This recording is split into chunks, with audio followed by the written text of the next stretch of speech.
Hello, everybody, and welcome to the very first episode of Q Quest. I am Jeremy Fair. I'm going to be the DM for this. Um, Obviously, this is your first time tuning into the shows. It's our first time doing it. What Q Quest is basically my quest to try to get through that endless queue of all those D&D modules that I've purchased and have never found the time to play. Well, we're finally going to play it. And on top of that, we're going to have different players with us on every adventure. So we are getting players that are from our Discord for the Majestic Goose Network. We're getting players from the Patreon, and it could be you next time. So I believe Adam went ahead and dropped some links in there where you can apply for some future adventures. So please do that if you're interested.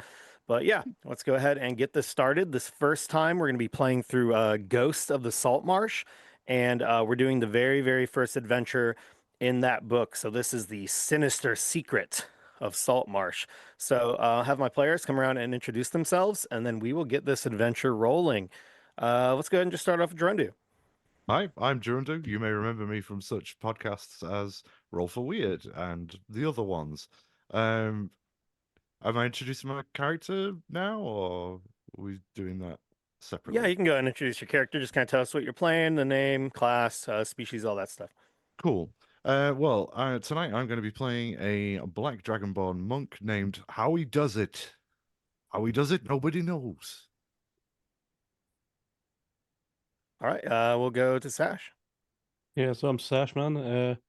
Been a Majestic Goose follower for quite a while. I will be playing Mac, the Kobold Rogue Gunslinger. Awesome. We can go to Simon next. I'm Simon, and I'm going to be playing Poke Mallard, who's a peasant farmer with a pointy stick, aka a fighter.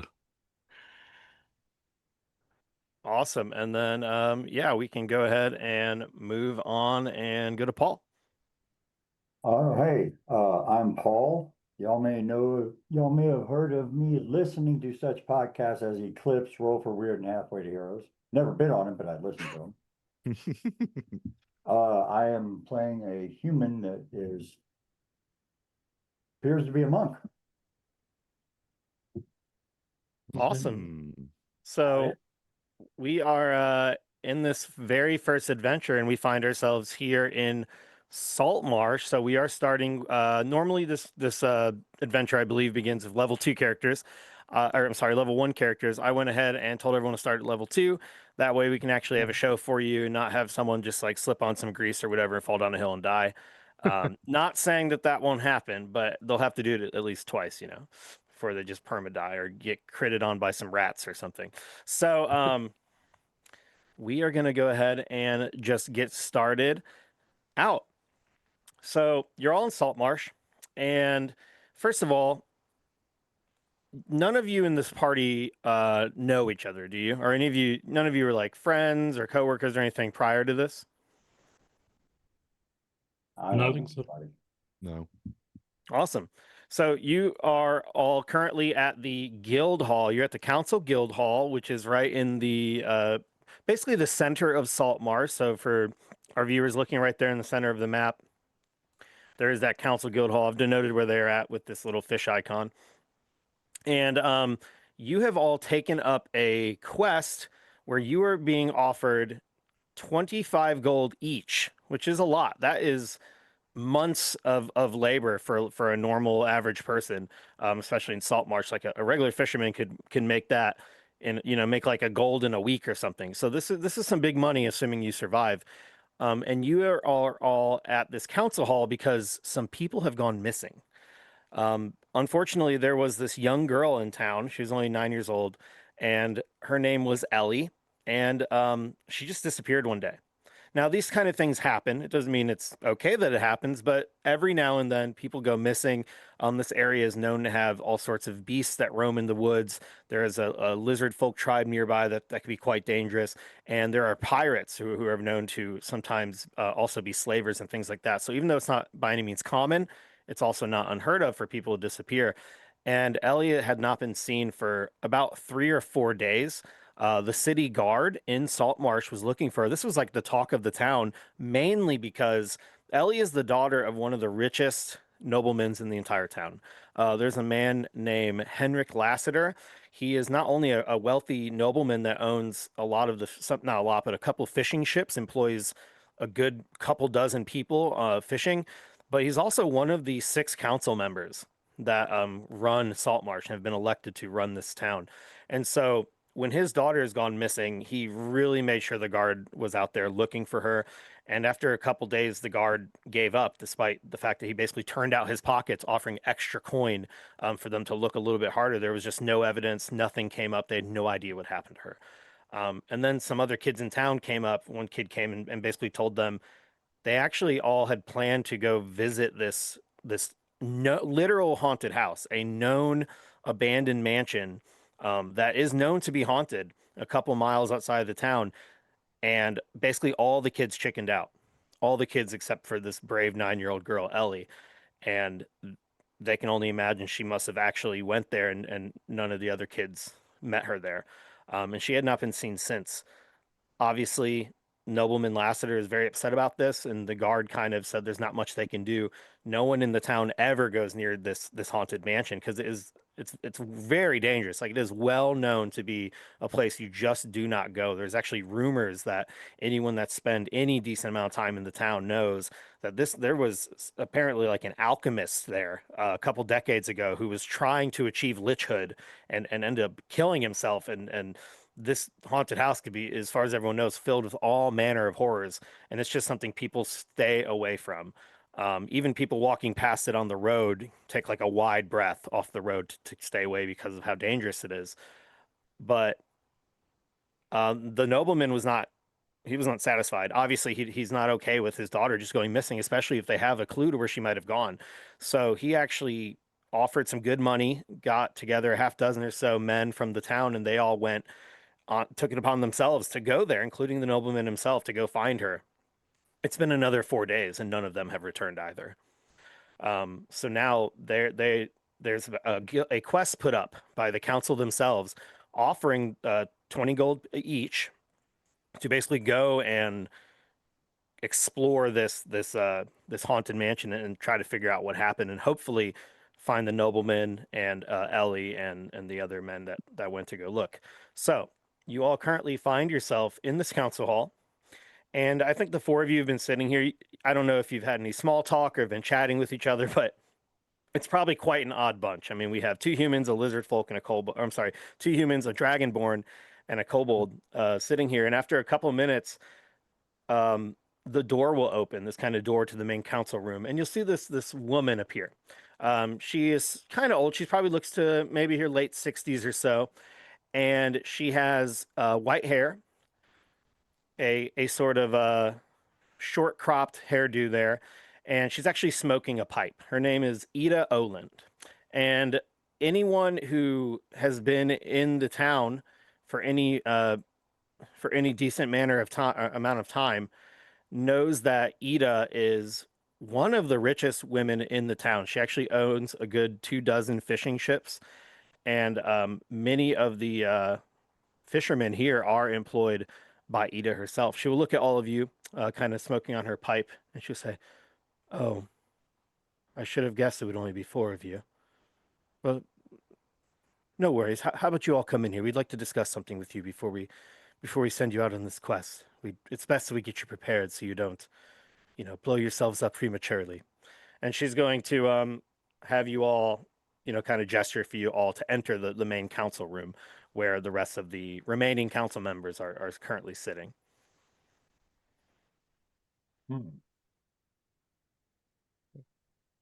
Howie, So Mac's not really been like kind of paying attention. He's been like kind of sniffing around, kind of wandering around the general area, and he's as soon as the door opened, he's just kind of slowly kind of like checking Ida out and then just seeing if she's got any food on her. But then when he sees other people are moving, he'll start following them. yeah, Howie staggers into a chair and slouches awkwardly. He stinks of booze. Absolutely reeks of it. He tips his conical hat deferentially at Ida. She'll kind of nod back at you, and then she takes another drag off of her big pipe, and then she'll set it down and exhale. So, first of all, thank you all for taking up the quest. I assume that's why you're all here. You've heard what happened to. Right, terrible business. Better get in there, get it sorted. She's she's kind of looking around and doesn't seem to I don't know. She kind of seems surprised at the makeup of this group standing in front of her. You can tell by the way she's talking. She's more focusing on the two humans, and even though Howie, you're talking directly to her, it's not like she just kind of. It's like she won't look you in the eye. One thing about this town is it's mainly humans, a couple dozen dwarves, and they're not cruel necessarily to outsiders, but they're not the most trusting of outsiders unless they're human. In fact, they're not very trusting of even noblemen who have come from this area because they kind of just like to mind their own business here. But she'll still be polite and kind of offer you all a seat. You can take a seat if you'd like. Have a discussion here before. Like I said, before you go, you'll notice that there are four others also sitting in here on the council. You see one man is named Gellin Primewater. Anyone who spent any amount of time near the docks or in the merchant square recognizes him. He's probably in his late 40s or early 50s. He has hair that looks like it used to be black, but has started to become gray and silver. He has like a nice thin mustache and a well trimmed goatee. He has black hair that he has combed back. He's dressed in extremely fine clothing, kind of like these purplish, gold trimmed fine robes. He is by far the richest man in town.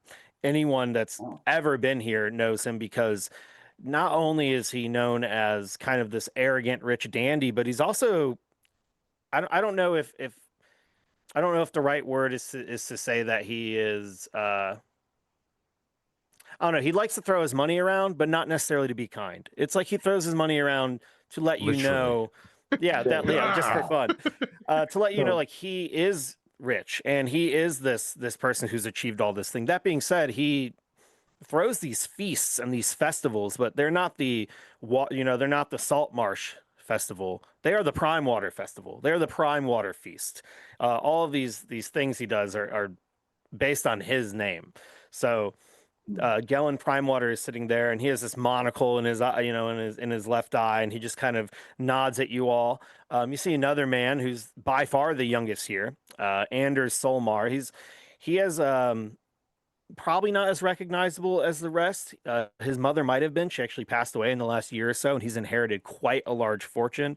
But the Solmar mansion grounds are probably more well known than he is, and that's because he has a mansion, but then he also has like a side house where any sailor is allowed to stay for free temporarily. So sailors visiting in off ships from other places and merchants, he offers them free board, and they can go there, and he's well known for that. He's and Any then reason why he does that? his family's kind of always done it. So even when his mother was alive, it was just kind of what they're known for. That they are welcoming of especially the fishermen in the town because this entire economy of Saltmarsh is kind of based on fishing. In fact, it's only in the last decade or so that all this trade and now mining from these dwarves coming from the northern part of the region have started to become more commonplace. And you actually know there's kind of a divide in the way that the people of Saltmarsh look at that. Some of them are kind of more traditional and they just like want to be left alone. We're a fishing town. We've been fine like this for over a century, and they don't like that they're getting all this attention on them. Others are like, no, this is the way to the future. They're diving into trade. Like they said, they've hired all these dwarves who have come and are now mining in the areas surrounding, and they really think that this is the way forward. Um, the main benefit most people will agree on is that because the king and everything has started to focus more on the town, the pirate issue has kind of lessened quite a bit in the last decade or two. So that has been one thing that most people agree on. Anders here is one who he seems to be he's very hopeful about the way things are going. He thinks this is the future. He's just this kind of young, progressive sort of guy. The other two, one of them is a dwarf, the only non-human here, and her name's Manistrad Copperlocks, and she's a dwarven woman, and she is actually she is the leader of the Copperlocks mining company, which is kind of this like this huge company of dwarves that have been hired by the king and sent to this area and have been setting up. So people are not directly hostile towards them, but like I said, a lot of people are not too happy that there's all this change going on. And then the last man is probably the oldest one out of all of them, and he's Eleander Fireborn. He's in full armor. He's wearing a red captain's vest. He is the leader of the guard. He is the captain of the guard of all of Saltmarsh. He actually is missing one leg. He has like a black wooden post replacing it. He used to be one of the generals in the actual army of the region, and he's moved here about a decade ago, and he is the captain of the guard. So all of these people on the council were elected. This isn't like it's not like you buy your way in or anything, but at the same time, it almost is just a popularity contest. All these people already have positions of power or control the trade or control the market or are well known because of their wealth. So even though they are elected, it almost is kind of like, well, they're more or less in charge anyways. But when you all come in here, like I said, most of them don't seem to be looking our kobold and our dragonborn in the eye. Manished Copperlocks doesn't seem to have an issue. You can just tell with the way she seems to be giving you a little bit more respect in the way she's looking at you all as equals. And then Anders is he doesn't seem perturbed at all by the fact that none of you are humans. He's going to go, "Oh my gosh, thank you so much," and he's going to stand up and come forward. He kind of has this flamboyant voice to him, and he has this kind of flippant, whooshy hair, and he's going to run his hair, hands through his hair and his bangs and go, and he's going to actually go and try to shake your hand, Mac. He's going to reach down to the kobold of the group and go, "Hi, I'm Anders Stolmar. I'm so glad that you've all come." So Mac's going to look up, like still kind of zoned out. I wasn't really paying attention to any of the humans that were talking. And he's just kind of like sniffing around, and then he just looks up and goes, and goes to reaches his hand towards Anders, but as he goes to reach his hand, he actually just moves his hand slightly just past his hand and just tries to like feel in his pockets instead. You have tasties? Oh, are you like trying to like pickpocket him, or you just No, literally, he's just kind of like patting him down, sort of thing, thinking that he's like going to get some fed. You'll see he like raises the brow, looking a little bit surprised. He doesn't really expect you to respond in that way. He's like, Mac's eyes are just like bugging out. Tasties? taste these. Oh, are you hungry? Yes, I'm sure. Yes, I'm sure I could arrange some sort of food for all of you if you're hungry. I can provide anything you need, right? And he's looking around at the other council members. They all just kind of nod, but you can see they're exchanging glances and things. Manistrad Copperlock, she just kind of has a smirk on her face. She seems more entertained by it. Anders is like, it's like he's surprised and he's trying his best not to be offended. He's just going to kind of take a half step back. Yes, I will try to get you some food. Can I get the rest of you some refreshment as well? Well, it really depends on what you're talking about for refreshment, you see. Are you talking about the southern refreshment? You talking about the eastern, the Saltmarsh refreshment? We got people from all over the place. Oh, we can get you anything you'd like. Food, drink, water, ale, wine. What can I get for you? Actually, what you can get from me is a missing little girl. Where's she at? I don't know if they serve those. We were hoping you could help Wasn't us that our with job? that. Right. But yes, you're right. We should probably focus on that. Did you all read the posting up on the at the guild hall? I'm That's assuming right, yes. Terrible business. And also, I'm really sorry. I just can detect a little bit of an atmosphere in the room. I'm a bit sensitive to these things, you know. Well, if it's about that incident at the last festival when all those people got their sight back the same week, it wasn't a big deal. My booze was nothing to do with it, and they were all fine anyway. So let's just move past it and let's go find that girl. Yeah, I'm trying to do my bit for the community. You know, I'm an upstanding citizen. So do you think that girl had some of your alcohol and that's why she disappeared?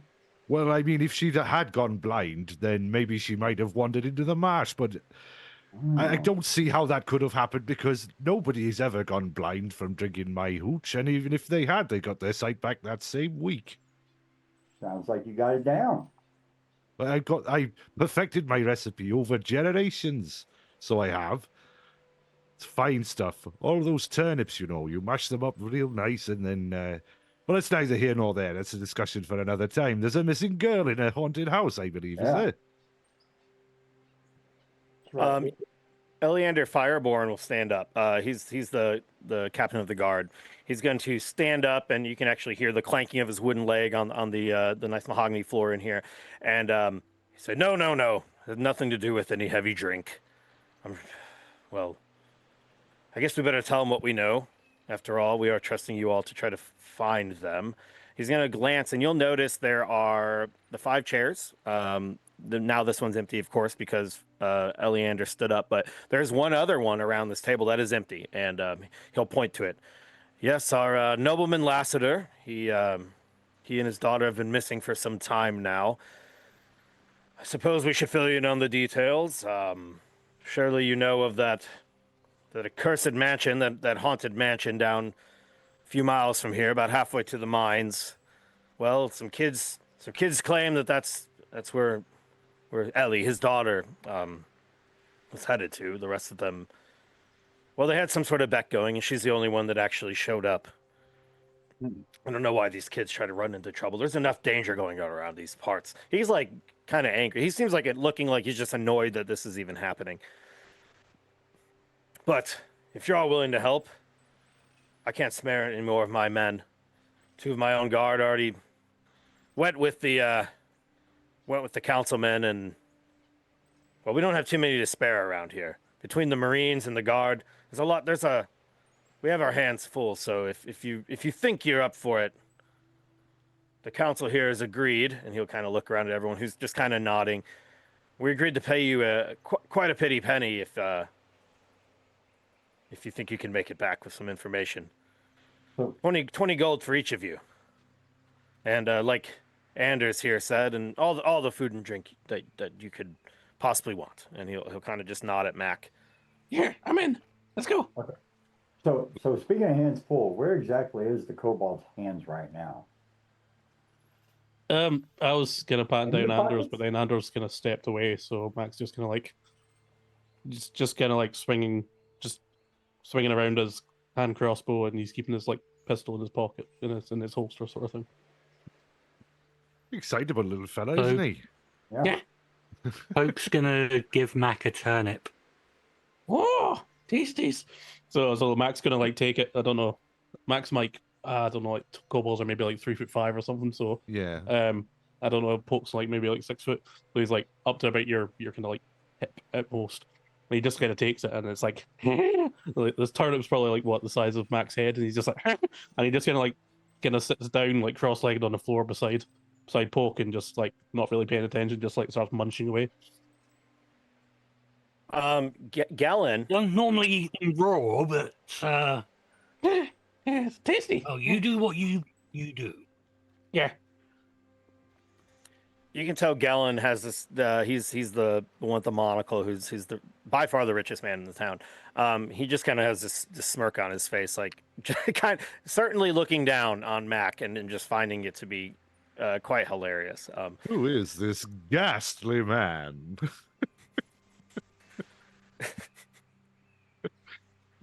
Oh, for God's sakes, stop talking about him. Get him some real food. You can see he's starving here.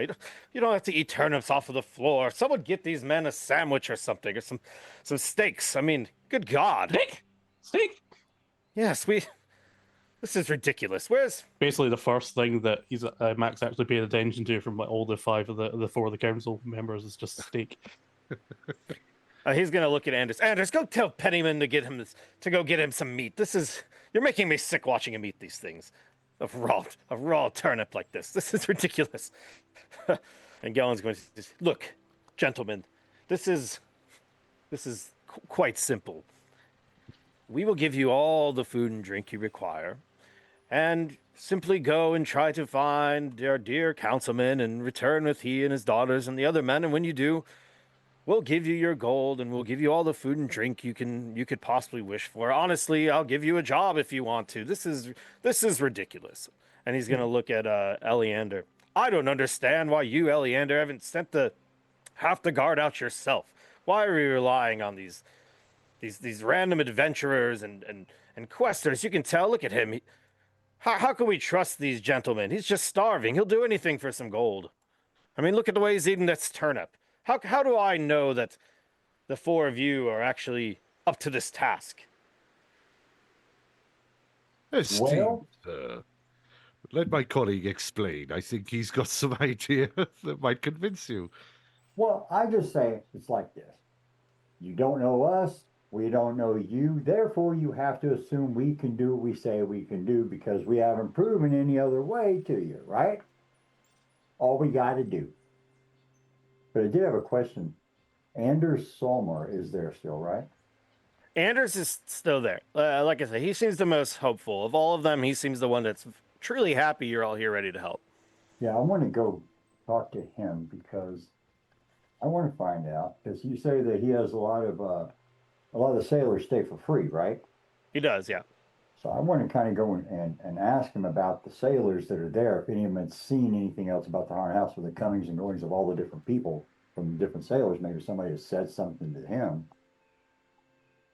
Sure, yeah, he's making his way across the room. He had actually popped his head out halfway and kind of leaned out the door and was calling to somebody and having them find some arrangements and get some food together for all of you, especially for Mac. And he'll kind of notice someone is kind of referencing him, and he'll poke his head back in. Oh yes, did you have a question, sir? Yeah, so I have a question. You say that you get a lot of different sailors coming through there, and they stay for free, right? Have Of course, anyone is welcome at the Solmar house, especially sailors. You're the backbone of this community. that is fantastic of you. So you probably get quite a few coming through there, right? Oh, absolutely, dozens almost every night.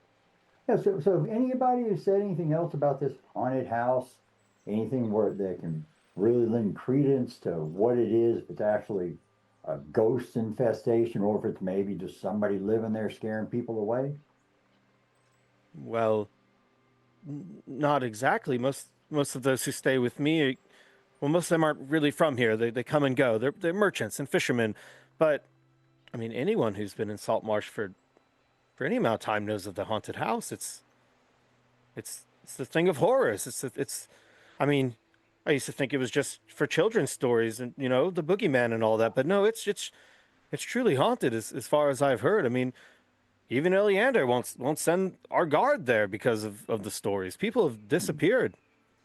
But from what I know, some alchemist is diving into deep magic or something, got himself killed, and now the whole place is, well, it's haunted. Alchemist. Right. Well, and what time of day is it right now? It's probably late morning, early afternoon, maybe 10 a.m. All right. Well, if anybody else has anything. I'm not really one for the charisma on this character for a change. So I think if we're going to go investigate a haunted house, the best time to start is during the daylight hours, I suppose. Yeah. Well, it's like my daddy used to always say.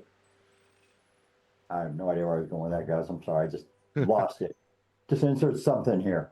My dad And used to that's say why we something do like it. that as well. Exactly. My daddy said, "Why are you here?" Oh, and I need to, Well, I'm sorry. that makes me Brenda, sad. I didn't get everybody's character name. I got Poke, And Mac. Howie. Maui. Oh, Howie. Oh, Howard. Howie. Oh, Howard. that's right in there. Okay. And then Mac. Mac. All right, guys. Sorry, guys. You're all good. All right. Now, the question is, do we have the right kind of approach to this place? Is there like any certain path that they take and maybe we go a different way because whatever may be up there may be used to getting victims from the same way? I mean, I don't know. I've not done a lot of fighting spirits or whatever, so I've not got a lot of experience to draw on here. I mean, might as well try and track what direction they've gone in and see if we can get any idea about what might have happened. Maybe they never even got in the house. Has anyone else gone missing recently, or is it only just the two of them? Well, after Ellie went missing, our Mr. Lassiter, he got together a half dozen or so men, and they joined him, but none of them have returned. But other than that, no one of note. I mean, sadly, people go missing every now and then, but you only really hear about it when, well, he's a councilman's daughter, of course. So, of course, those of us in this room heard about that right away. And he'll look at Eleander. And after Eleander refused to send anybody else, well, Galen and I decided perhaps it's time to turn towards the public. I won't lie to you, this is quite dangerous. As far as I know, it's not a place that you want to go unless you're quite skilled and true of heart. But if you do return, the gold is yours, and as Galen mentioned, we have plenty of food and drink for all of you. Yeah, food. Let's go. You're absolutely welcome here, and you can stay with me anytime you need. I can find you a job. I will do anything to help you, if you could help us with this matter. That's very kind of you, sir. Yeah, so Mac's gonna like kind of do a slight burp, kind of drop the rest of the turnip, realize he dropped it, pick it back up, put it in his like pockets, and it's kind of like got like quite tight trousers on, so like you just see bundles of turnip just kind of like filling on the outside of his pocket, and he's just gonna get up, kind of holster his hand crossbow, and then just gonna start turning around to just walk out the door. Let me ask you all this: are any of you from Saltmarsh? Or any of you? How much time have each of you spent here? I'm from Saltmarsh, but I spend all day farming turnips. I don't have time for posh people like who's in this room. Not in the local political scene. So does Mac's Poke been around live right on since, the outskirts of the of Saltmarsh? Kind of tending to his fields and farms, or is he like a couple miles out, or do you? Because there are some farmlands just to the north of the town, and is that where Poke is from, or does he kind of travel a little bit further to get here? Oh no, just outside of town, but so they'll have heard about the people going missing, but only from sort of hearsay from other people. Yeah, and I would say, Poke, you would passing definitely by his know. farm. Yeah, you would definitely know where this haunted house is, Poke. If you've lived around here, you know where it is, and you certainly know about where the mines are, where all the dwarves have come in and started mining and changing the entire makeup of how this town functions in the last decade or two. Excuse me. Oh yeah, the haunted house. We used to go throw turnips at that when I was a youngin'. So yeah, you would know it's about 4 miles east from here, down the coast. It's a little less than half, or a little bit more than halfway to the main mining operation. So it is something that anyone who's lived here, you certainly know where it is. Yeah. Mac's mostly been around Saltmarsh. He kind of came to the village around about the time of Howie's party, where he started doing all the drinks and stuff. Yeah, Howie's lived here a couple of years. He's on the outskirts of town and runs a still where he makes and sells alcohol. So he's a bit of a disreputable figure in town. People don't like him because he's a dragonborn anyway, but he's also a disreputable drunk. So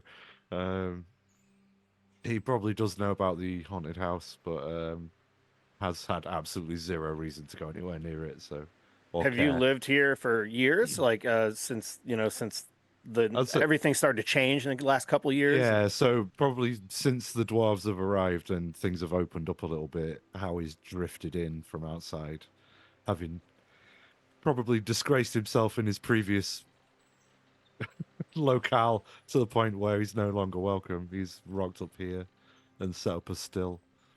Let me ask you this then: is Howie a completely reputable sort of dragonborn, or is your whole operation completely legal? Well, I mean, it's Depends. it's moral. I don't know whether it's legal per se, but it's absolutely I'm not doing anything wrong. I'm just making alcohol and selling it to people who want it. That's just capitalism. If that's wrong, then by God, then the whole goddamn system's wrong. You just say you made moral alcohol. That's right. It's the Alcohol most is moral moral. alcohol. I'm a Zen brewer. Oh, Then I think gotcha. you would know, Howie, that there's a lot of things in this town that are not completely legal. This town is on its surface a fishing village, and it mainly is. I mean, legitimately, mainly is, and it certainly has been. But the over the last century or so, when these kind of pirate lords took over this region, and like I said, only in the last couple decades have they been has the actual crown, the actual king of this area, started to focus back on this part of the region, and push those pirates out. Well, there's still a lot of this underground black market type thing going on. There's a lot of illegal trade that goes on here, and this salt marsh is kind of there's a lot of just under the table things that go on, especially now that the pirates can't have open reign. There's still some of those traders here, and so I think you would kind of be aware of that, and Yeah. you know that you've heard that there unfortunately there are terrible things that happen around here. And even though you were just kind of more worried, selling alcohol, um, you do know that there are other people that are quite dangerous if you ask the wrong questions, um, and that it is certainly possible that there is some sort of dark dealings going on in this town. Not necessarily like connected to the haunted house itself, but in terms of you were asking if other people had disappeared lately. People do tend to disappear, and it's the unfortunate truth that you only heard about Ellie because she is the daughter of Nobleman Lassiter. If this was not such a literal one of the 6 council members, it's a good chance you've never even heard of her disappearing. So everyone in this room is aware of that. It seems like out of all of them, only really the younger one, Solmar, is kind of willing to, I don't know, Anders Solmar is like the only one who seems earnest out of all of them. All of these people here, you see the way they're glancing at each other. They seem to know kind of what's going on in this town under cover of all of it, and there's a lot of gold going into pockets for people to turn their heads. Now, not usually something as nefarious as people disappearing, but Anders, you can just kind of tell he's the only one who seems naive in this room to the true goings on in this town. Idealistic. Yeah, he's very idealistic. He's very he really believes like they are moving forward in the right direction in this town. And I think the kind of the sinister truth that everything is not as it appears on the surface. Yeah, and Colin is here. I can't remember how to pronounce it. Colin's here. Has no idea the area. Was sent here because his background is to investigate the area. He's got the spy background. So he's kind of sitting here from the monastery to figure out what is going on. All of a sudden, the king is, like you're saying, just turned his attention on this area against the pirates, something new. So he's kind of been sent out here to get the lay of the land, is to see what kind of turmoil is happening. So after a couple of minutes, well, why don't you all? I don't know. Does anyone have anything else they'd like to ask them about?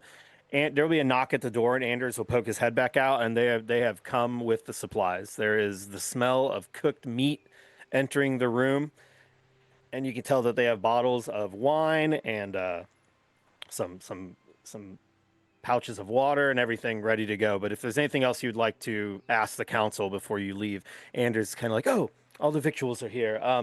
Here, I believe Mac was it? Mac And, was already heading out the door, like before you yep. said that they were ready. There you are. He's just kind of like getting grabby towards the. I assume they're humans. How tall like is Mac? They're bringing down. They're bringing down the food, and he's just like grab, and then he's just like. How tall is Mac? That's about he's about 3'2", 3'5", depending. Yeah, on so you just go right under Anders' elbow. He's turned around and notices you're out the door already grabbing the meat off this plate. Yep. And he's just kind of like shoving it into his backpack. He's got a little like sling backpack, and he's got some like instead of ammunition, he's got a bag that's just full of just random scraps of food, and he's got an ammo bag in his other pocket, and then he's just like, right, we're going, let's go. How he's doing the same thing, but with all the wine skins. Oh yeah, I love it. Oh, but have a little bit of that. That's all. Yeah, All right. delicious. Yeah, excellent Folks vintage. down in one, looking at down in this one. posh food and doesn't really Wait. know what to make of it. He just eats turnip stew. Have you tried the pig's assholes in jelly? They're delicious. Are you asking Mac? Who are you talking to? I'm talking to Poke. To Poke. Now, The which avocado- one's the pig's arseholes? Is that? It's the ones in Them ones the over there. wobbly stuff over there, the jelly. Well, I'll give them a go. Get your gob around that, my boy. Delicious. I just happened to become vegan in the last 15 seconds. But you know, if you keep drinking like that, sir, you might just see the ghost where there ain't no ghosts. You might actually be able to see the real ghost where we can't see them. Well, I'll tell you my answer to that. It's that you see my Dragon Ball constitution. It's very, very powerful. I can process alcohol much better than a human can. You see? Well, yeah, you definitely were going for volume there. Was it? Which one of the three of you said that? It was the other guy over that way. I'd go get him. I see. All right. Well, I'm ready. I'm ready for anything, me. Let's go. Ida Oland will clear her throat. She's smoking her pipe still, and she'll go, so, before you all gorge yourself right here in the council hall, do we have an understanding? You return with the councilman and his daughter, and we will pay you, give you whatever else aid you need, and I'm sure that the councilman and his family will be more than generous to provide you with probably even more than the 20 gold if you can save their lives. I know we certainly would love to have him back. You do kind of notice. Why don't you all make a perception check at that when she makes Okay. that comment? All right. We do that in roll 20. It'll be an unnatural 20 for Howie. Is it a slash roll command? Yep. Up. Oh, you just said 20. So you got to do slash roll 1d20 That's plus fine. whatever your modifier is. Your perception? Yep. Okay. So Poke's got a 12. Mac has an 18. Column. Column. Callum's got a 14. Okay. I think all of you notice, especially Howie, it doesn't, based on the exchange of glances and kind of the tone that was said, a lot of these people don't necessarily seem like they care too much whether or not the councilman is returned. Some of them do. Manistrad, for example, the dwarf, she seemed somewhat earnest. Anders, his expression didn't change at all. He has seemed honest and earnest since the moment you walked in here. Ida's tone, it wasn't necessarily that she looks like she's hiding anything, but there was a kind of a tad bit of sarcasm to it. Eleander, he's the leader of the guard. He seemed pretty earnest. I would say Gellin, his expression, it's not like he's been trying to hide his emotions much this time anyways. He doesn't look like he cares either way. He's just, can we please just get on with this so that we can continue our discussions about next week's festival? I mean, sure, hopefully he'll be brought back safely and all that, but we also have to accept that he just probably won't. There are things to plan, like the next election to fill his seat. Why can't we all concentrate on what I want to do? Which I think you want to go find that little girl, don't you? Are you Max already asking walked that? away. Are you asking that to the other people in the group or to Gellin Primewater? No, to Howie. Oh no, okay. that wasn't in character. Oh, I'm reacting to you. All right. No, sorry. I was All right. just Well, being do we silly. know? Do we know which direction that she went? The last place she was seen? How they went up to the path? Anything specific that they We're took? still approaching trace from this town.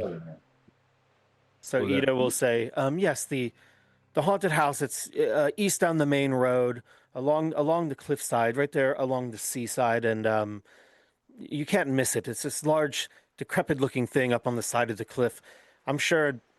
Poke, was it? You said you've been there before. It's just a couple miles. Is there anything else I can get to all of you? We like Mr. Primewater here said, we do have some things to discuss, and but if there's anything else we can provide. Mac actually seems semi-lucid for like a brief second. He's just like, east, that way or that way.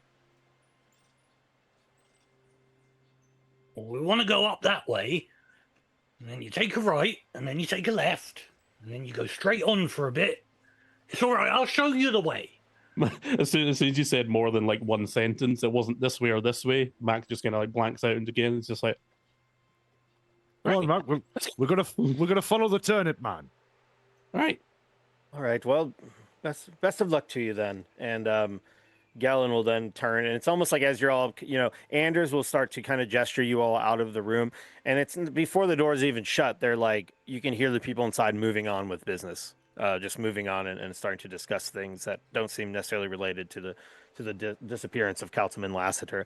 Anders, however, will shut the door behind him and come out into the hall with all of you. Go, I'm sorry about that. They well, they're in their positions because they know what it's like to work under stress. Lots of things are going on in this city, and I hate to admit it, but just because Councilman Lassiter disappeared, we do unfortunately have a lot of other things we need to discuss as well. But I thank you all for coming and helping us. It truly means a lot. I know Henrik was what of all of them, he was the kindest to me, and he's kind of helped show me the ropes around here, so I would love to see him returned. And you have to forgive Mr. Primewater. He actually is quite kind. He can be very generous. He just, well, I don't want to talk him down, but you can see the way he is. He and Mr. Lassiter don't necessarily have the best relationship, but he seemed to have given up hope. Him and Eleander agree that it's probably a lost cause. But don't let me talk you out of it. If you gentlemen truly think you can help, But we would love to see their return. now, who would benefit from him not coming Don't back? you worry. I'm sure they just got lost on the way home. Yeah, they're We'll go probably find them for you. probably camping somewhere, having a nice holiday. We'll find them anyway. Don't you worry. And I must say, don't mention this to the others, and he'll actually hand all of you a gold piece right now. This is just for your troubles. I wouldn't blame all of you if you just changed your minds and left. To be honest, I don't want to see any more blood spilt because of this. But if you do still want to take this quest, and he literally hands you the gold, like it's yours now. And the worst case scenario is confirmed. Please at least bring back the bodies. I certainly don't mind spending my own coin, and if the condition of their bodies is good enough, I can see that they're resurrected. Of course, like I said, Mr. Henrik, Councilman Lassiter, he's a family friend of mine, and Well, we're all reasonable people. I'm sure we course can his daughter, negotiate some Ellie. kind of prorated settlement for bringing back parts or corpses. But we'll concentrate. We'll look on the bright side, and hopefully everything will be fine. Don't you worry, boyo. he kind of grimaces at the mention of corpses. It's like he doesn't want to accept that they might actually be dead. My friend, we will get to your answers. We will get some kind of answers for you. I thank you, and even if you can't find anything, you can come to the estate anytime. I'll provide you with a place to sleep. Like I said, if any of you need a job, I control a couple fishing chips myself. I can give you some work, whatever it is. Don't feel like you need to sacrifice yourself for them. I know. Well, I don't know that I've ever seen any of you around town before, but there are a couple thousand people here. But I would love to see him return, but I don't want to see all of you die, especially when you seem to be kind people, willing to take this risk, even if it is probably for the coin. Well, I think Now, don't you worry. I'm sure nobody's gonna die. Yeah, everything's going to be fine. Yep. Nothing bad's gonna happen today. Is there anything else I could do for all of you? Is this enough food? And he seems to say that only to Mac. Mac's already gone. Mac's been out the door for like a good couple of minutes. All right. Yeah, let's go find him. Yeah, yeah, we're Whoops. fine. Don't worry about it. We better go make sure he's all right, or that everybody else is all right. Really. All right, so you all return. So you exit the hall and you're back on the main road. So right now you're in the very, very center of Saltmarsh. You are right across from what is called the weekly market. The weekly market is like it's basically the market for anything except fishing related supplies. So anything that you would want in this town that's not kind of like a related to like the professional fishing industry, it can be found here. And it's located right here on these docks that is directly across from the council hall. Right beside it is Prime Water Mansion. Everyone in town knows this is the house of Gellin Prime Water. Gellin was the sort of rich, arrogant dandy man that was in there. He owns the vast majority of merchant and fishing ships in the town. He owns most of the docks. He is known as a landlord. He owns many of the homes that he rents out to people. Even though this is probably the first time any of you spoke to him directly, you've definitely seen him. He is known to sit out on his porch and smoke cigars and shout at the dock workers and things down below from his mansion. That mansion is to the left of where you're all standing, just overlooking the weekly market. Is there anything any of you want to do in this town before heading out on your adventure? The way you ask Mac that was- Is there question anything at the always, market that looks like it might be useful for killing a ghost? To a completely uneducated peasant. no, now see, I've heard Jeremy ask you all these questions before, and every time he does, I always wonder, what am we missing? There's going to be some key thing we need that we're not going to see, that we're going to need it later on. I mean, you're welcome to stop at the weekly market if you'd like. It is. I mean, it has short of like spectacular magical weapons and things like that. It has basically any basic adventuring supplies you can think of. It is possible that they have some basic magic items, though I don't think anyone in this party is necessarily has the gold for that. I think you all have your one gold piece, and then that's about a week's pay for an average person, and then whatever money you came here with. But if there is any last minute supplies you'd like to grab, you're welcome to stop by the weekly market and pick it up. I'm So all Mac right, already Jack. got lost. Is there any sort of like basic holy symbol or something? Just something that a peasant would think would protect him from ghosts. So that's an interesting question. Most of the people in this town worship a specific god.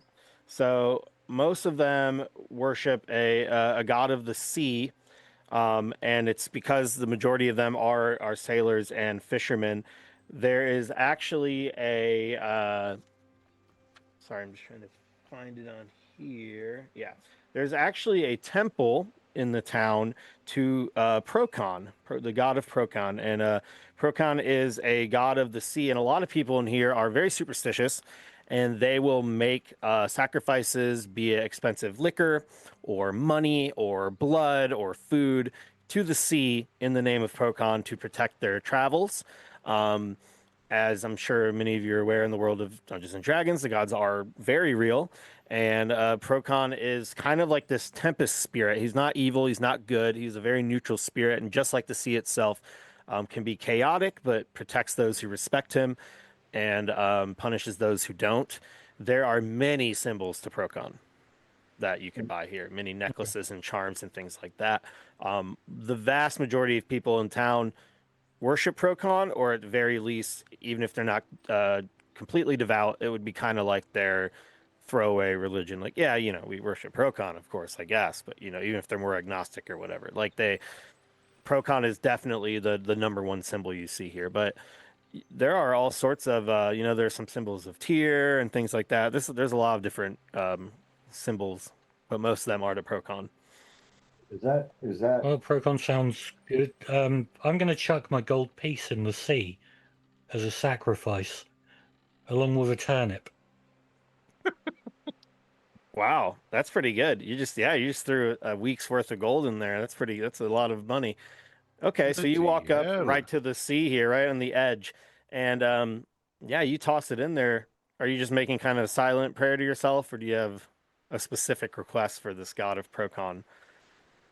Oh, I'm just hoping that by sacrificing this gold piece, I can get my 20 gold pieces. This is a completely selfish sacrifice. But Yeah, that might Procon might connect with that, someone willing to make take such a risk. Sailors are like that, go out on the storm, survive, and bring enough food to feed the village for a couple weeks. So maybe Procon will smile upon that blessing. Would anyone else like to do anything, either at the market or make their own little sacrifice here? I think I'm going to start spouting out up towards that haunted house. Yeah. I think I'm just Yeah, gonna Mac had already got lost as soon as he stepped out because he already forgot which way he was how meant is to go. Mac wrangling? He was just wandering around the market looking at all the food. He was maybe like using his. Well, he didn't actually take the gold piece because he was already outside. He's just like fish, just to some random person. Yeah, Like Howie. not even when the actual merchant. It's just like a random person just pointing. Yeah, Howie, you notice Mac is wandering and seems to be following his nose towards more food, even though he's holding a pile of meat. Oi, scale friend, this way. We're gonna go bust the Yeah, ghosties.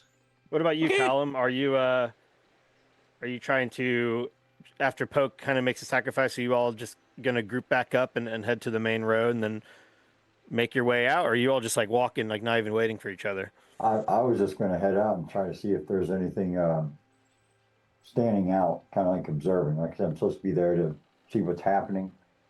Okay. Just seeing if there's anything weird that might be, because he's not really believing in haunted houses and stuff, even though we're in a D&D world where it exists.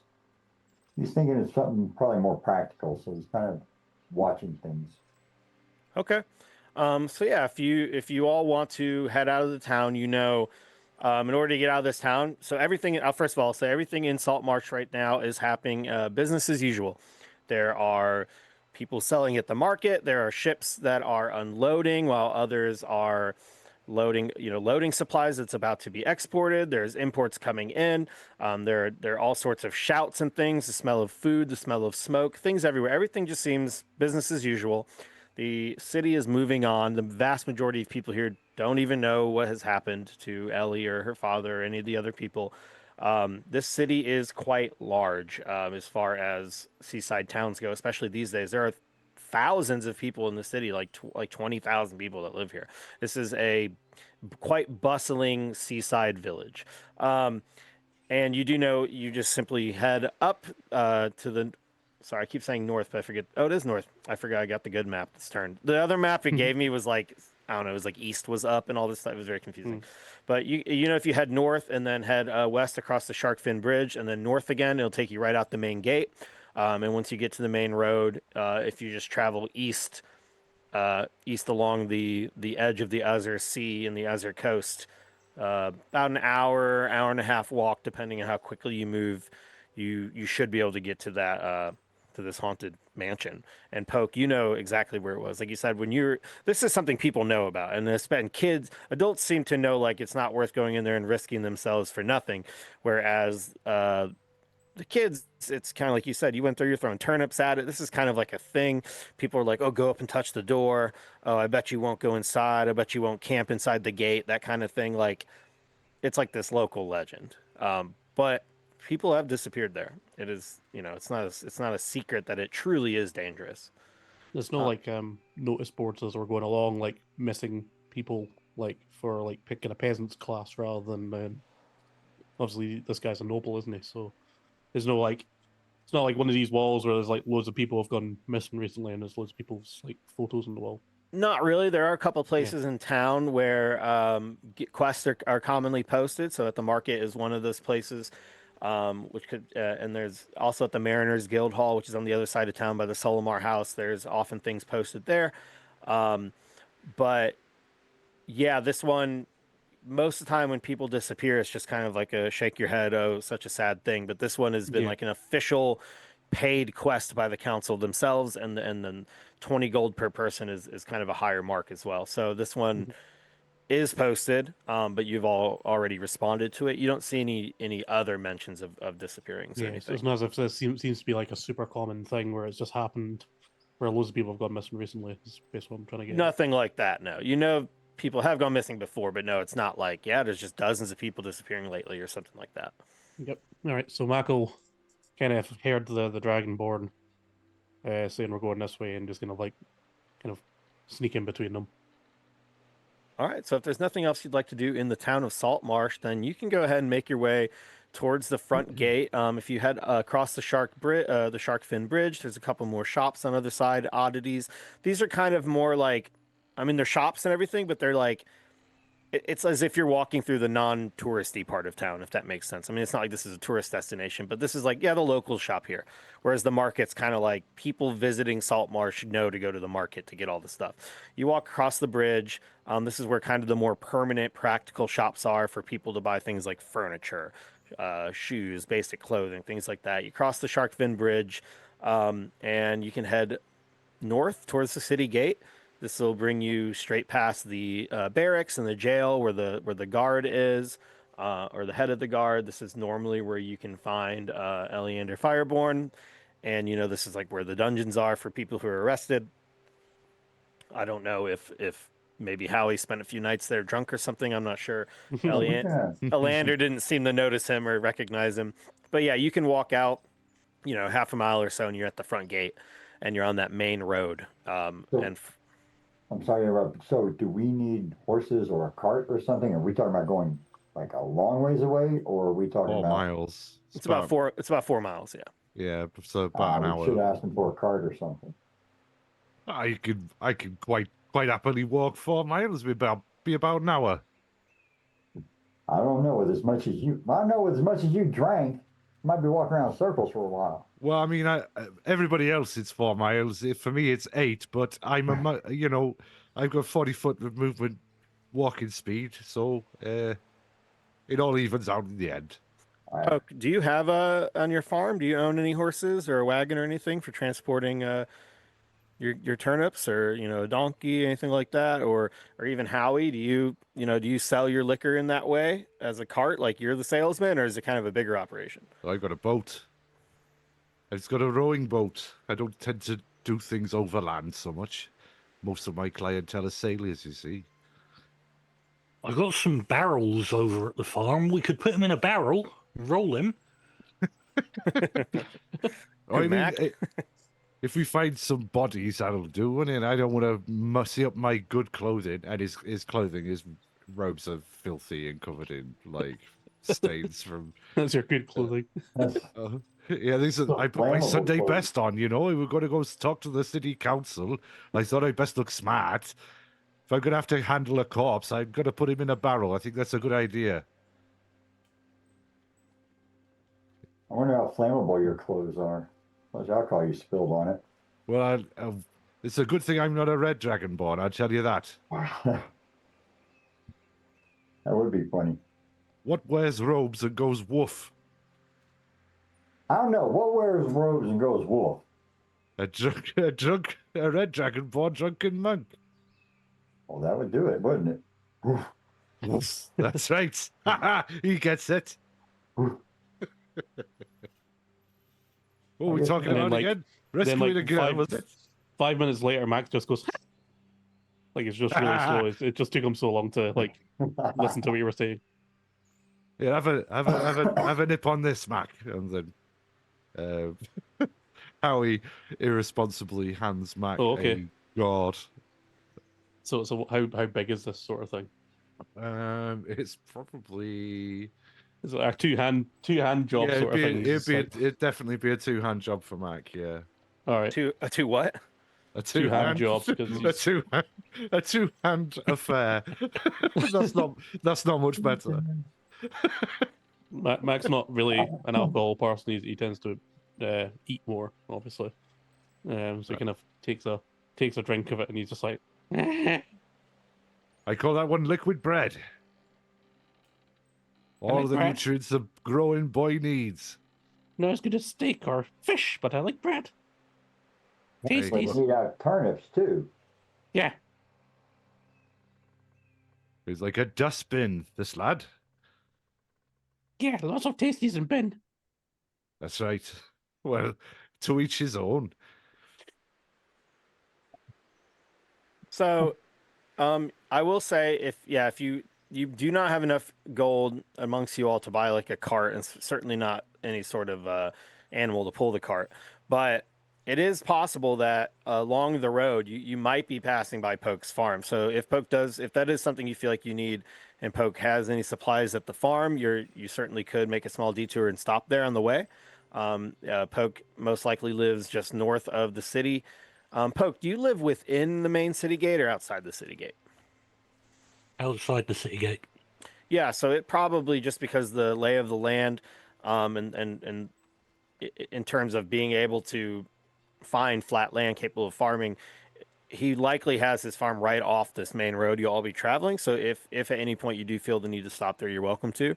But like I said, it's an hour or so walk, hour and a half if you're walking, taking your time. So just 4 miles, but you're all welcome to do anything else. I just don't want to railroad you into leaving the town if there's anything else you'd like to do. So is there anything else you'd like to do in Saltmarsh before heading out the front gate?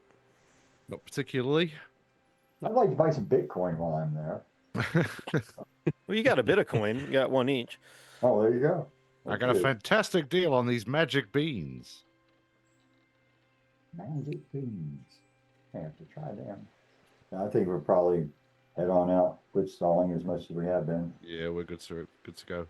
All right, you head up the main gate. There is a front gate, and there's this kind of wall outside the front gate. The wall is in pretty good condition. They don't just let it completely fall apart, but it is old. It's definitely more than 100 years old. So there are its weaknesses. And then, of course, people could always travel around the gate using the ocean, but just because of the way the cliffs are around this area, it's kind of dangerous unless you're in a large ship. So, like small rowboats and things are a little bit harder to navigate outside this kind of cove that's in the inner part of Saltmarsh. But the front gate is open. This town is not like on high security or anything. It's secured. There are guards that are patrolling. Well, when you all make your way out the front gate, it's not like you get questioned or anything like that. It's not like So- a big queue of people or anything. They're easily they're not like doing like passport checks or anything. People can just come and go as please.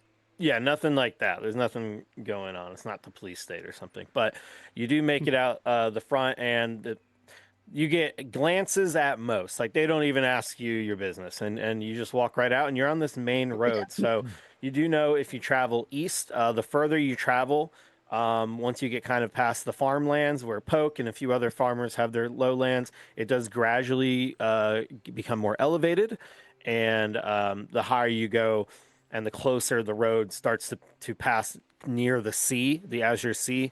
It does become more and more cliff-like and kind of slower traveling, but you do know in that direction is where you'll find this haunted mansion, this abandoned mansion. So if you make your way out onto the main road, do you all just want to head straight there, or what would you like to do? You are currently standing right outside the front of the city gate. You have the different, what's the word, victuals? Is that even how you say that word? Victuals, Bills? Vittles, yeah. Vittles. Oh, Bills down here.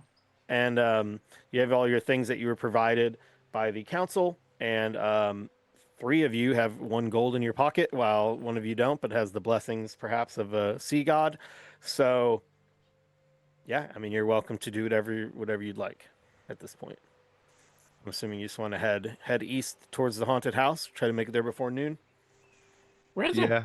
where's this house? Let's go kill some ghosts.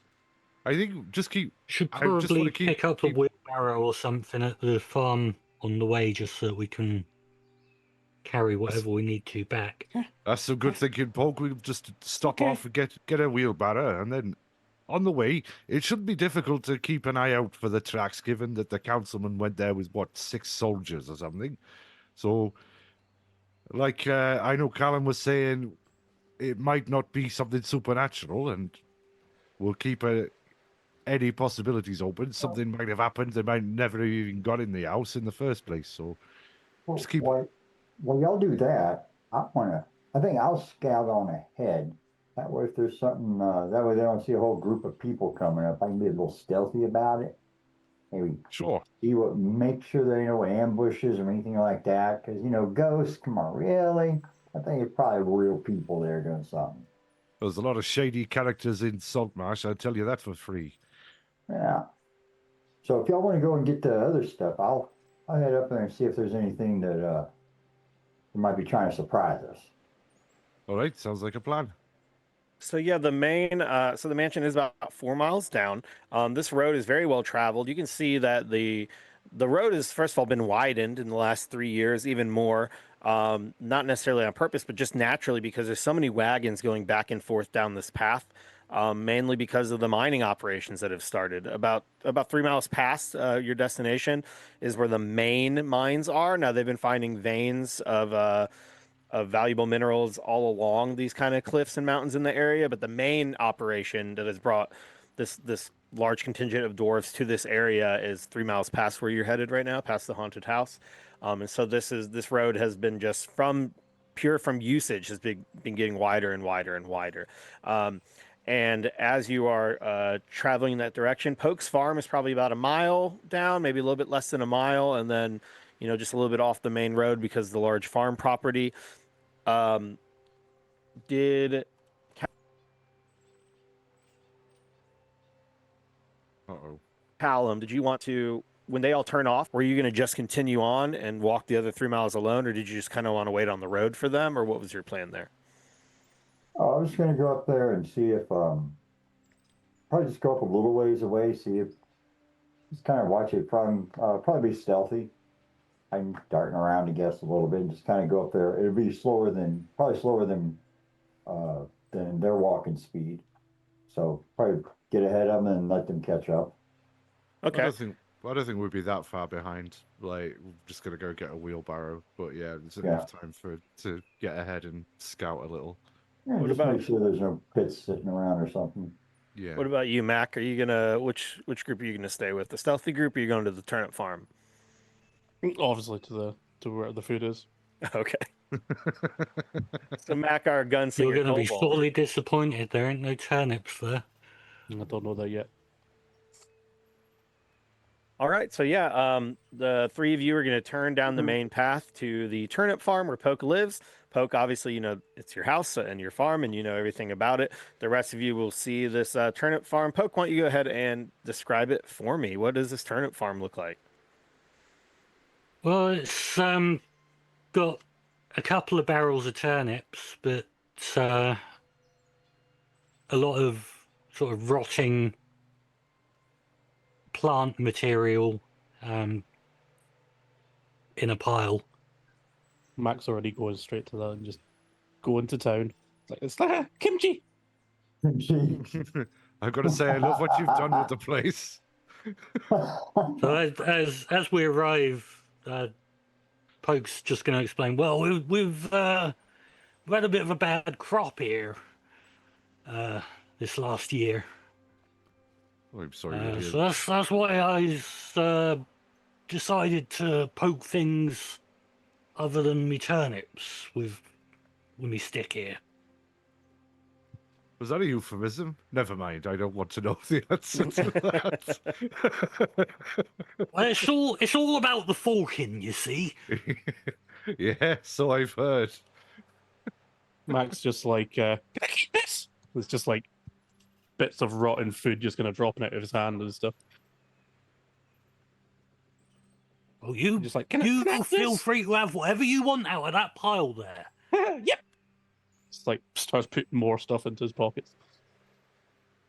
The pile you Yes. offer him, are these good turnips? Or are they like No, it's a No, full on rotten this stuff. is like rotting vegetable all the matter. detritus? If he was human, it's the kind of thing where he'd need a constitution check if he ate it. Kind of. It's really not food, but I guess kobolds will eat anything. You So know, you you have a could... gunslinger kobold that's probably got a big old pack full of rotten turnips and vegetation on his back now, right? It's just like it's all in his pockets at the moment. Yeah. You know, you're letting that go to waste. You could ferment that and make a quite palatable wine. Of course. Yeah. Oh, I'm not even there. Never mind. All right. Just a little bit. I mean, I shouldn't be giving away my business tips, really. But if you wanted to diversify, like if your crops aren't that good, you can always boil up that and then let it ferment with a bit of natural yeast, and then you can make a nice wine out of that, turnip wine. Although maybe don't call it turnip wine because people get sometimes a little bit squeamish. It's all about the branding, right? This alcohol make you turn up. Ground apple cider. Hokies cider. That's the delicacy round here is turnip wine.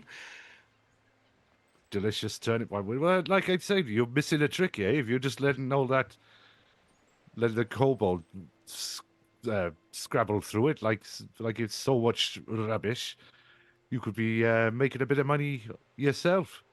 Although, frankly, I don't need the competition. Well, I'll take it into consideration. I've just been a friendly advice, Well, it's a hard life living off the land. I don't think I'm going to get. Don't think I'll get 20 gold pieces for that pile of rubbish over there. Oh, no. Absolutely not. But nevertheless, when times are hard, we've got a big gamble going on anyway with these 20 gold pieces. Hopefully, it'll be nothing too difficult to worry about. I suppose we'll find out, won't we? We'll get that wheelbarrow. Hopefully, we won't need it. While you were all having this conversation about ways to save Poke's farm, like converting it to turnip alcohol, We could do a car wash. some sort of turnip-based vodka. We will go ahead and switch over to Callum. So, Callum, you're making your way up this road. Before I go any further, is it your intention to make it all the way to this haunted house on your own, or are you just trying to scout the road ahead? Kind of scouting the road ahead. If I end up at the haunted house, yeah, but I'm looking for anything that's out of the ordinary, because we're talking about people disappearing. Mm-hmm. Not really going down the level of CSI or anything, but anything that's just kind of that'll make you question. Okay. Broken branches, things like that, bodies dragged off somewhere. Did they actually make it up to the haunted house? Sure. So as you're traveling up this road, one of the first things you'll notice is that, it starts to become more and more steep, more and more elevated the further you go, and you're starting to actually make your way into the cliffs.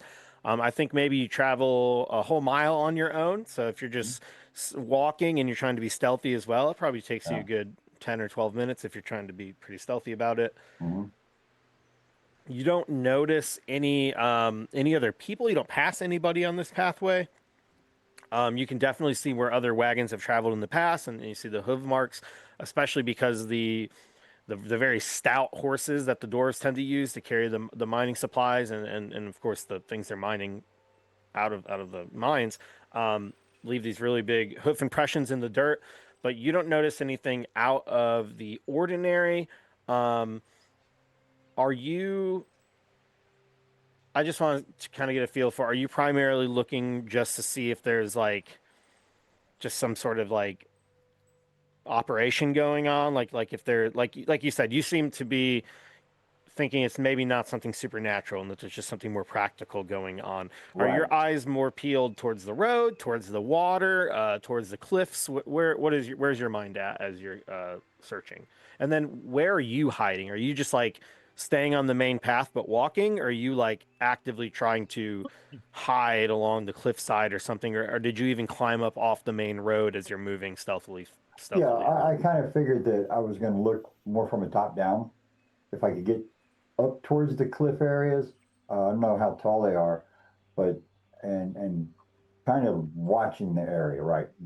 Being as stealthy as I can, but because being an outsider from never been to Saltmarsh, sent out here to discover stuff, I'm taking the outsider's point of view of the practical stuff that we see in the other cities, right? Yeah. And going over here. So Okay. things like those. I'm not anticipating that there's going to be a bunch of boogeymen. It's more like I'm investigating along the lines of what could have happened. Okay. Right. And how long did you say you've been in Saltmarsh at this point?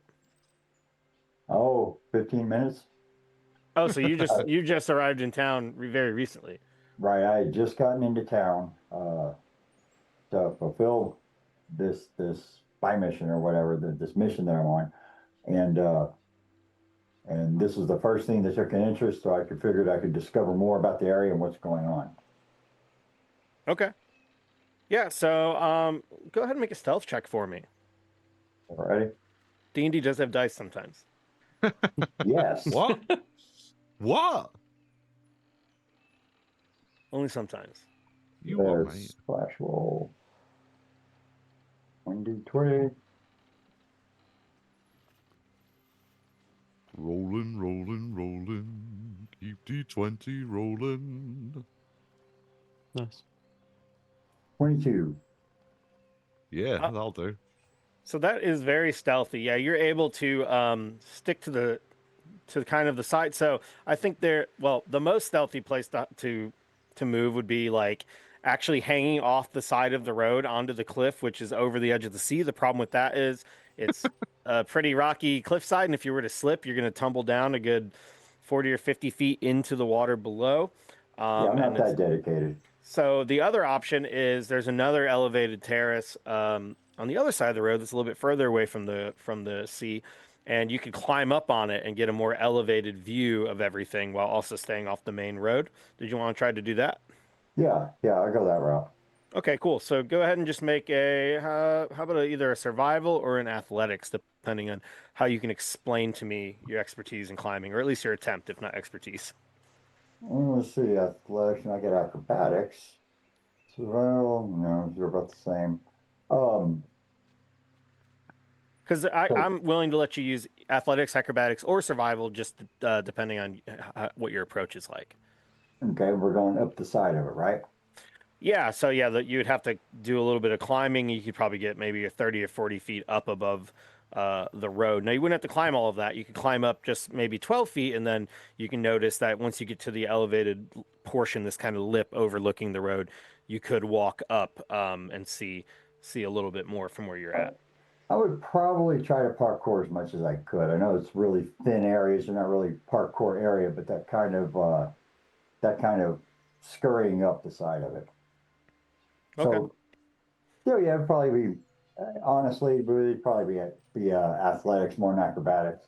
Okay, yeah, go ahead and give me an athletics check then. Or as they say in the new version, a D20 test. A D20. D20 test. So 16. A 16, that's pretty good. Yeah, I think you're climbing. You're probably like, well, you don't have much climbing supplies with you, but Wait, I lied to you. Sorry, it's going to be a 13. oh, you don't get the character plus sheet's 3 a little bonus. small. Yeah, I've got a +0. Boo. Okay, a 13. So you're able to kind of scramble up the side of the cliff. I still think that's high enough. You know, like I said, you're not climbing like the sheer cliff side. If this roll was for climbing on the edge of the cliff above the ocean, that might not quite cut it. But I think just climbing up a couple of feet here, you're able to get up to the side as your fingers dig into the side of this cliff. You have some dirt falling down and things like that, and a little bit of loose soil that's, you know, you slip every now and then, but you're able to pretty much keep your handholds and your footing and kind of scramble up the side of this cliff. And then once you get yourself up there, you can pull yourself up, and you do notice there is now a part where you're able to more or less walk to continue getting in more elevated perspective.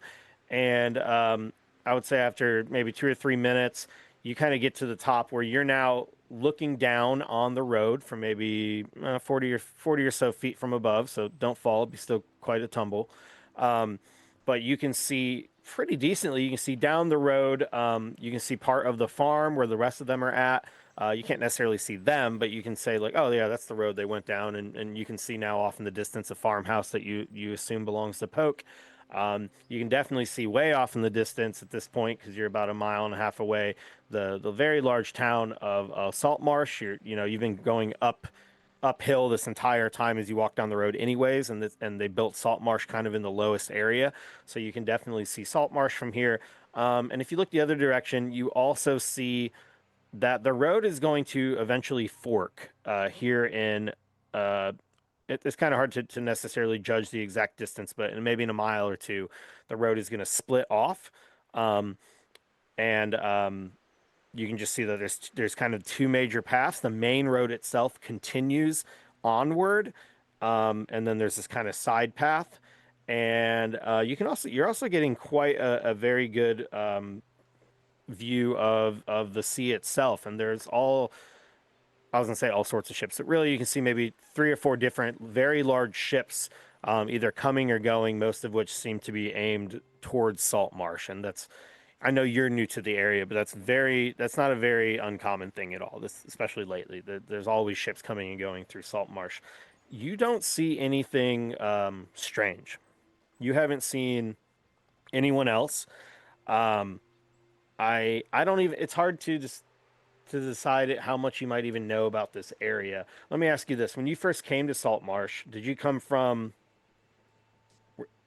How did you get here? Did you take a boat to Saltmarsh, or did you travel down the main road by No, foot? I booked passage.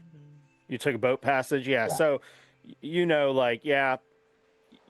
I mean, I guess you don't know the area very well. You've probably heard that Saltmarsh has become more and more bustling lately. That they're trying to move away from simply relying only on fish and trying to get these mining operations going.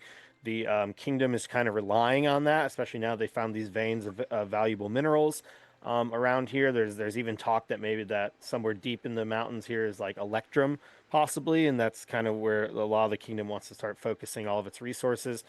Um, so it's kind of too far away to say like you see where the mines are in one direction, but you Right. probably know enough that with the context you've been given, like okay, this main path leads to the mines. Um, the road forks at some point. Hopefully, when Poke gets here, he can give you a little bit more detail since he's a native to the area. But yeah, you don't see anything untoward or anything strange from your perspective. You said that there's electrum mines. That's the talk of it. So there's definitely a lot. It's definitely no question that there has been gold found, that there have been silver found, gems found. There's a reason they're mining in this area. But the rumors are that maybe they found some electrum deep below, and that's why the kingdom is suddenly so ultra focused on this area because they really are putting forth suddenly just after essentially ignoring this whole half of the country for the better part of a century, focusing a lot of their resources down here, including you. Like you've been sent here. Let me ask you of your past. Were you hired by the who do you work for? I know you said Well, that you're it's sent here to kind of do a little bit of spying work.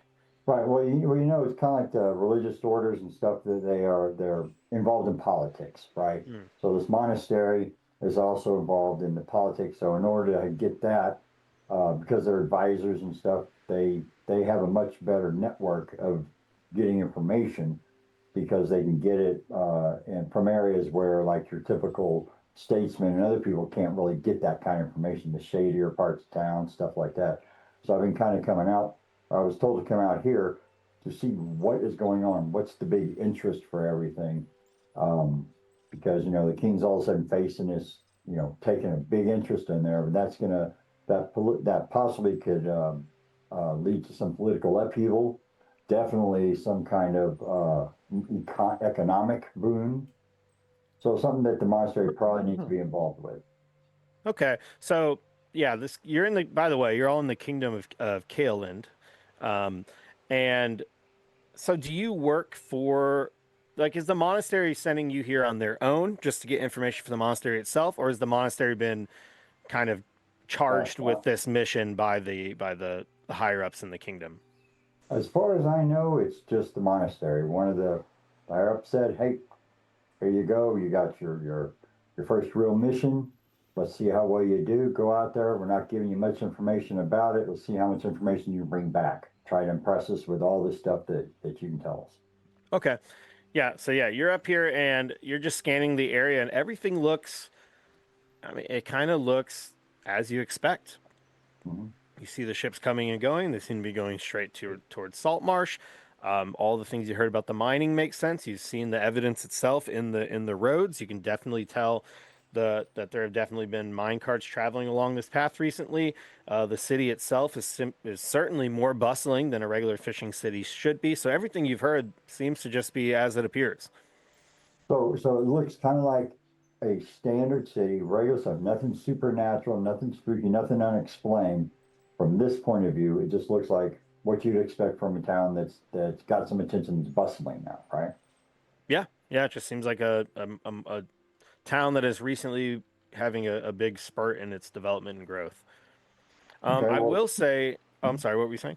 I was just gonna say, well, if everything looks normal, I'll probably start making my way back down because I'm looking for things like bandits. Because again, not really believing in the whole supernatural stuff, the scary stuff. I'm thinking there's something practical around, so there might be comings and goings, things that can be explained away.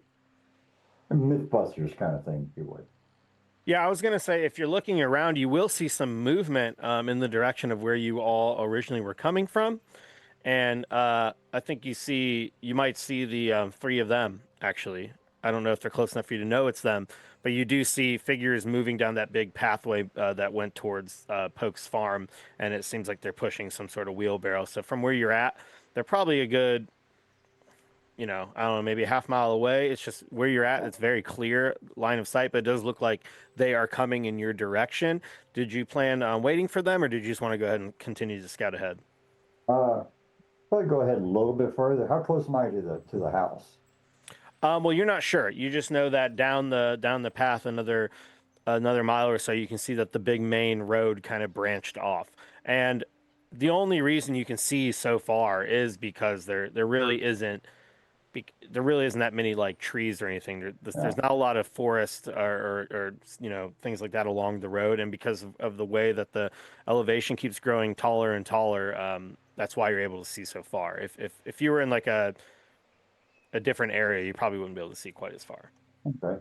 I'll probably still move up a little bit more. They look fine.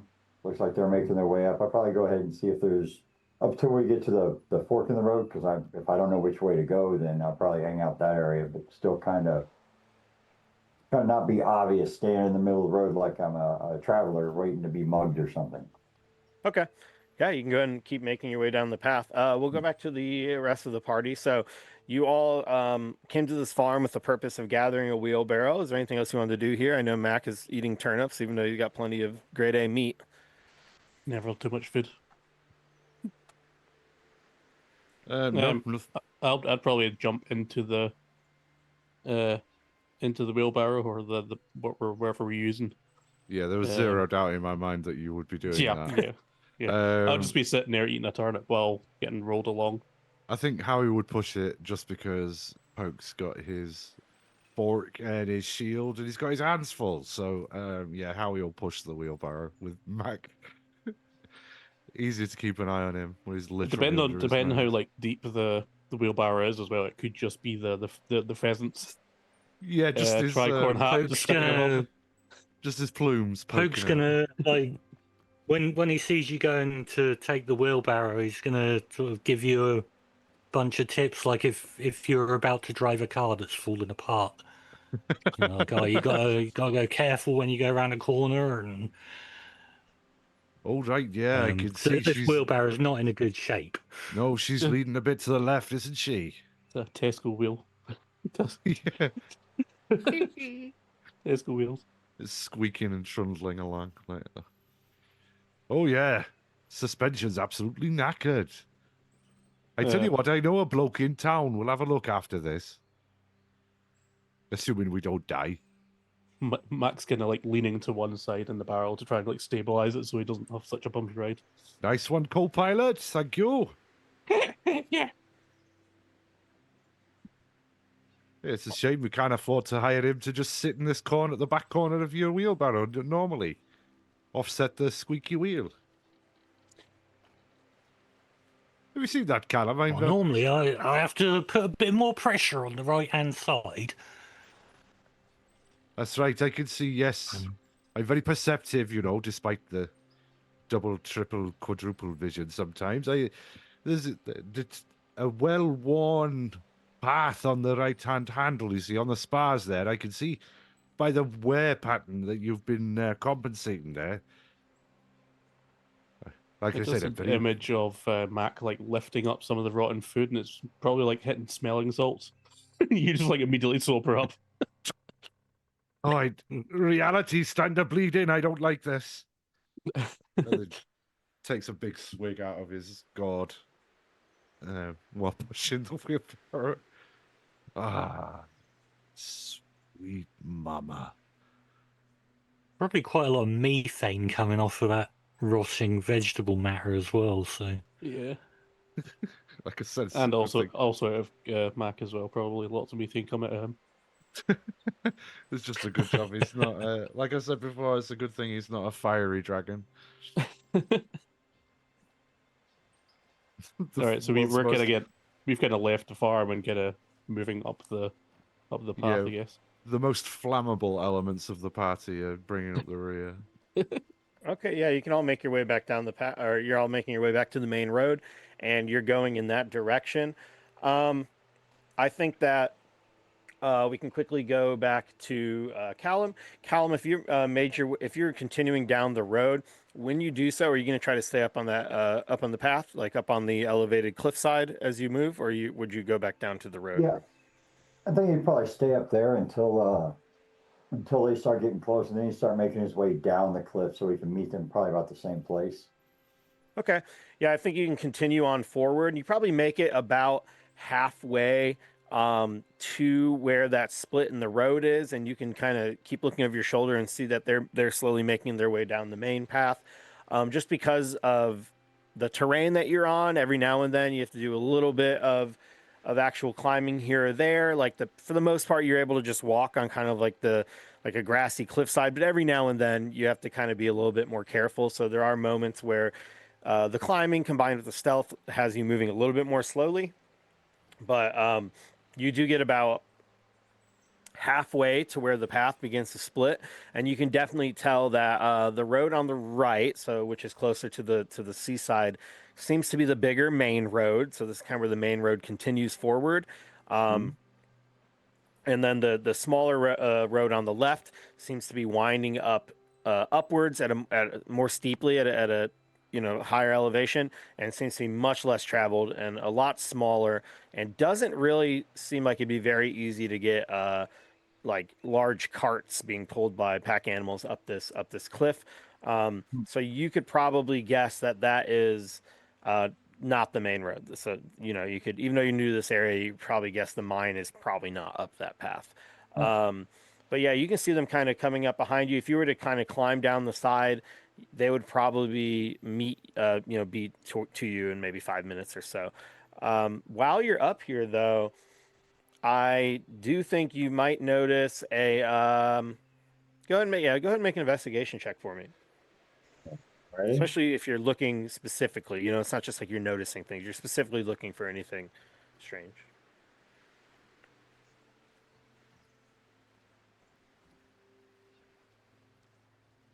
Did I roll that right?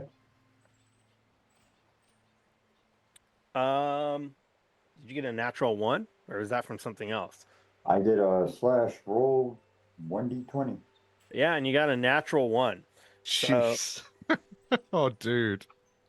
Unlucky. So I'm not going to see nothing. yeah. So what I like to do when people roll natural 1s, I like to have them roll a D100. Closer to 100, the less bad your failure is. So Nice. go ahead and roll a D100 for me. Am I typing that in? Oh, you know what I did wrong? I hope you didn't roll another 1. Oh, did you just roll I a rolled 1? 1d100. Oh, was that the same thing with your 20? Your 1d20? It's all right. Sorry, you want to go? A 12. Okay. So that is closer to 1. So yeah, Marginally I better. think you're up on And this we have cliff. no idea what's going on. And you're trying to look which direct, you're trying to look like, okay, where is this thing? Where is this thing? And you're leaning so far off the edge of this cliffside to look, you actually feel your foot slip. I'd like you to go ahead and make a dexterity saving throw because you fall, and depending on what happens here, this fall might be kind of bad. All right. You're craning your neck to try to get such a view. 18's pretty good. All right, so That is pretty good. you slip on the edge of the cliff and you fall and you manage to catch yourself in like a sort of like a push-up position, and your head's hanging over the edge of the cliff, and your legs are like just manage to respond, and you kick your boots straight down and your toes right into that cliffside.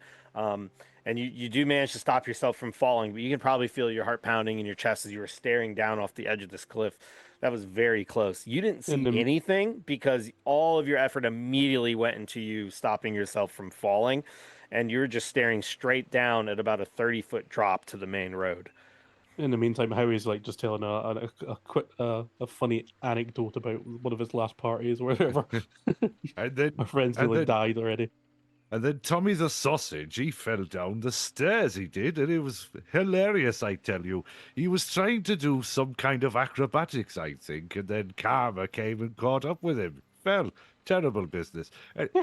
Speaking of which, did you mean to do that? You could hear echoing up from the bottom of the escarpment. Yeah, they're all looking up at you, and they now see you hanging off the edge of the cliff, looking down at them with your neck outstretched over the edge. And you just see that they're all right there. And they probably saw this. They probably saw you fall, or maybe heard you give a little shriek or something. This is no time to play silly buggers. We've got work to do. Why don't y'all just worry about yourselves, and I'll take care of everything up here, just in case you didn't notice. I didn't see much of anything. Okay. Well, sliding down here a bit. All right. Well, don't fall. Well, that's not the intention, sir. I hear when you fall, it gets you down. Aren't you just a funny one?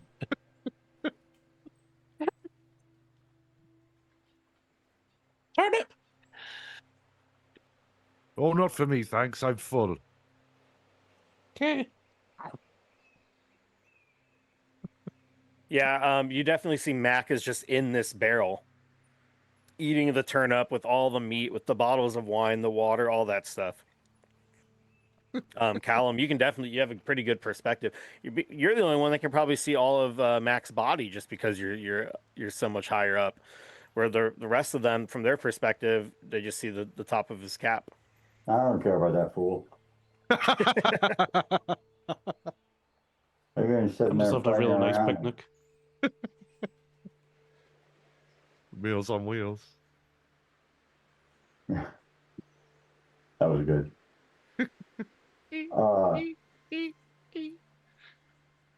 know what I'm going to do? What are you gonna do?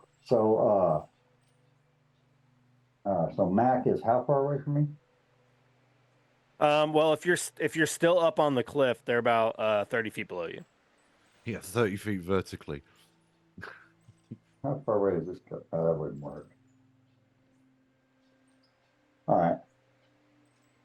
Can prestidigitation make a smell? I think it can it? Yeah, it can, yeah. All right, so it's 10 feet. Never mind. Can't do it. It could waft on the wind. I think we could be a bit elastic about this. It's only a smell. Yeah, probably prestidigitation up in front of Mac with like sausage smell or something to get him to move on. Let's get going. Because I mean, I'm this is a sitting. little- Max just What? sitting in the wheelbarrow. He doesn't really have any control over how fast we move. I'll try to run the wheelbarrow. But if you have already done that, then Mac would have gone, Yeah. sausage, and just like leaps out the barrel and starts running in that direction, like full rogue sprint with all the cunning actions of rogue sprint and all the dashes and everything. So And Howie, with all his monk movement, is desperately chasing after Mac. Hey, get back in this barrel! I'm gonna keep an eye on you.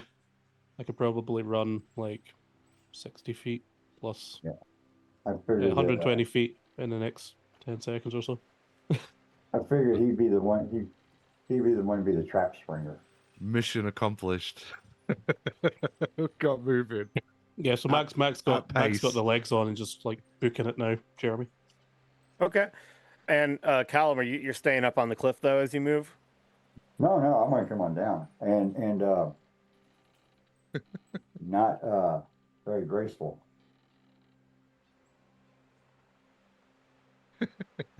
Well, Yeah. cover your blushes anyway, because we're now having to deal with the rampaging kobold. Yeah. It's strategy. It all the plan Always will think- all come together right at the end when the bad guy That's starts it. his plan. Here we go. So are we at the fork of the road, Jeremy? Yeah, I was gonna say. So after Callum Right. joins the rest of you, you work your way down to Hopefully the smell is in the direction of where we're meant to be going, because if not, Max is following it. So Well, you go down to the fork in the road, and then as you get down there, Poke, you know for sure. You're like, yep, straight ahead on the main road. That's where they have that new fancy mining situation going on.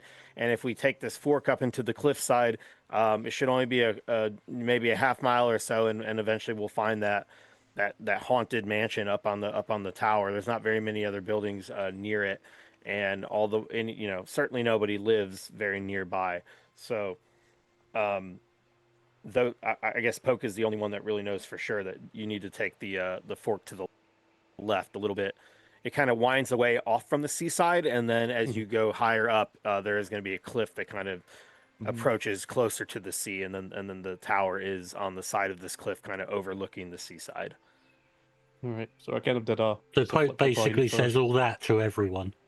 Yeah, so I flipped a coin and Mac is going the correct way. Thank you, Crime.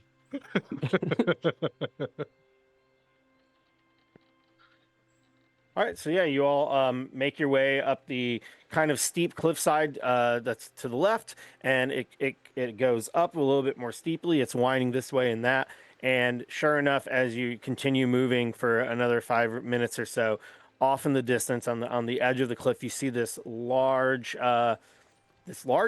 I mean, it's not a mansion by any means, but it's not a small home. It definitely looks like at one point in time this was a pretty nice house, and it probably could house a pretty large family. But now it looks like part of it is somewhat falling apart. You can see that. Sorry, I'm trying to move the page over there. You can see that the outside is a combination of wood and brick, and that there's this large wraparound porch that seems to be on the second floor of it. You would guess that there's at least 2 floors going up, perhaps a basement. It's not hard to kind of tell from here, but at minimum 2 floors tall. And there's all manner of windows. Some of them are broken, some of them are good repair. You never know. Maybe Poke broke one of them with a turnip in the past. It really it's really hard to guess, but this large haunted house certainly seems to fit the bill. It looks like the kind of place that would be haunted. A lot of the windows are boarded up. There are almost nothing green growing near this place. The grass is this kind of drab brown. There are dead, twisted trees coming off the side of it, and you all have made it to the Wow. haunted house. There's a front gate that looks like it's rusted and been broken open, and it's kind of like this pathway going up towards the front gate and front door. Looks I like imagine something. Max probably fight. Are quite there any confused now. signs that a bunch of men in armour have been this way?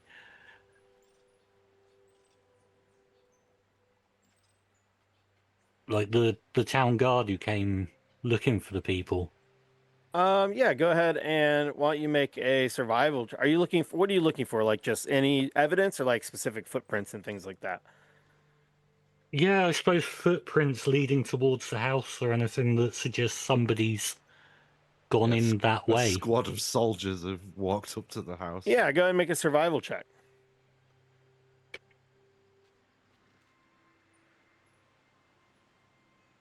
My survival +4.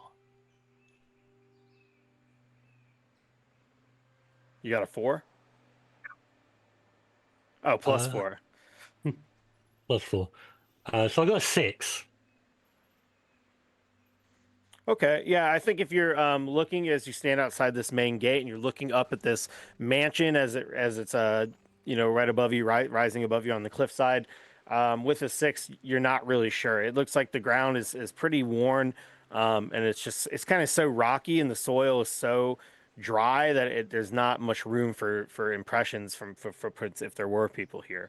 Um, it's kind I of hard tell to you, tell. I tell you what, Poke. Here's a couple of tricks I've learned when living outside of town there in the marshes, so just for tracking things, you know.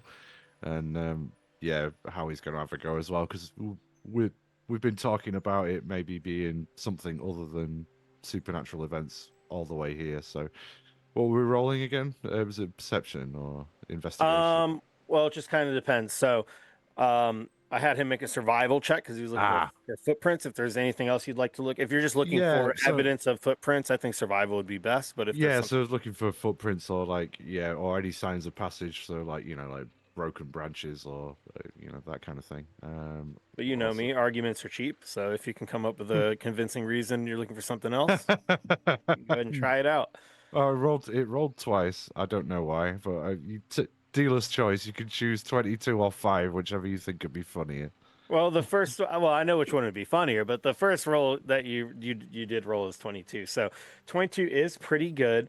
I think as you're looking, I don't know if Howie, if it's something to do with your training, or maybe you've consumed less turnip alcohol, you Just the right amount. or maybe more turnip alcohol, just enough. Maybe you drop down and you get real close to the ground. You seem to notice, yeah, there are some fresh footprints leading up this way. I mean, you're not finding something to the degree of like, oh, here's a lock of a little girl's hair or something, but you definitely see like, wait, there are footprints here, and they do look like. I mean, obviously they have to be somewhat recent. If you're able to notice them, it does seem like there are footprints leading up straight to the main front door. Yeah, it looks like a bunch of blokes went this way.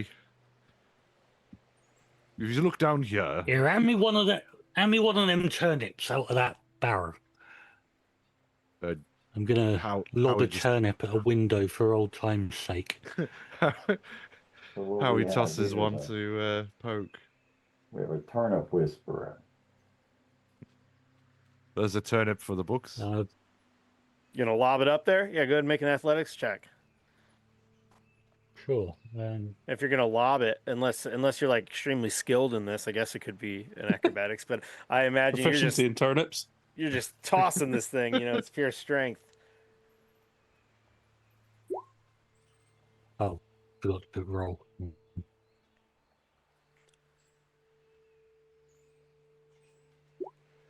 19. Hell yeah. 19. Yeah, you're able to lob this thing. It brings you back to when you were a boy, and one of these turnips just goes right through the window of up on the lower floor there. Yeah, take that house. When that happens, you don't see any sort of response.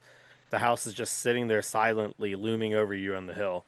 But your turnip, yeah, you seem to still have it in you. That was a good turnip lob. So Max just Oh, generally that would have confused got me 'cause there's 10 no smell of- points, that would have, when I was a kid. Max is just confused because there's no smell of like sausage anymore. He's just gonna stay here. He's just like, "Is that the house? Yep, that's it, Mac. Okay, let's go." Did Max see the turnip go through the window? Oh yeah, oh yeah. That's why he wants to go now. That's why he's That's- keen. That's why he cares. All right. Well, you all Max start. just gonna book it towards the house. All right. Well, you all start making your way up this cliffside towards the front door of this haunted house, and right there, we're gonna go ahead and take a little break, and we'll be back in a couple of minutes for everybody and continue this adventure. We still got at least another hour or so. So we'll be back in just a couple of minutes, everybody.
All right, welcome back, everybody.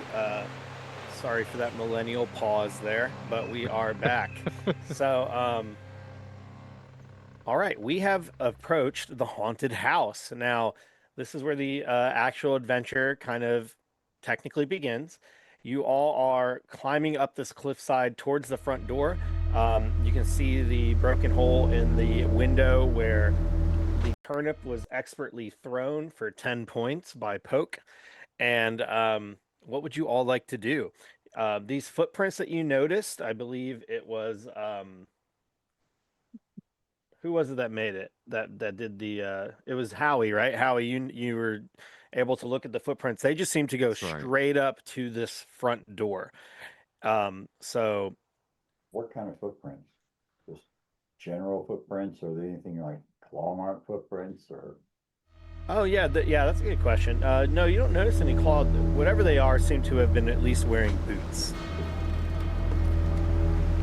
And I'm not sure why Mac and Howie are mixed up on the screen name display for the names, but Oh, yeah.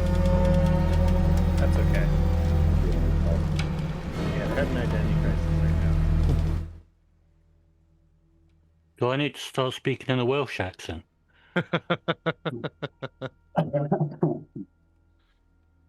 Change places. But yeah, you've approached the front of this this haunted house. I mean, this is the place. Poke, you are, as a native here, this is it.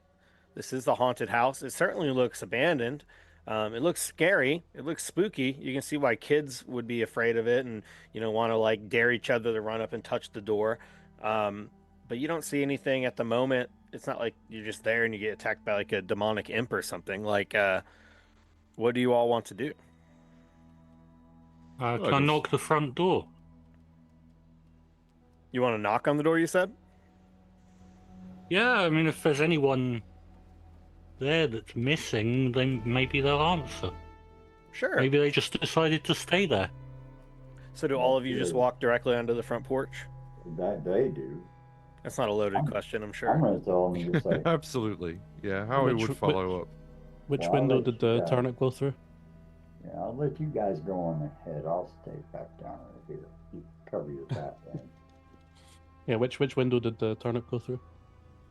So yeah, I think you threw it. So it's you threw it through a window that was on the bottom floor. It's not Yeah. necessarily near the front door. It's probably a little bit off to the left.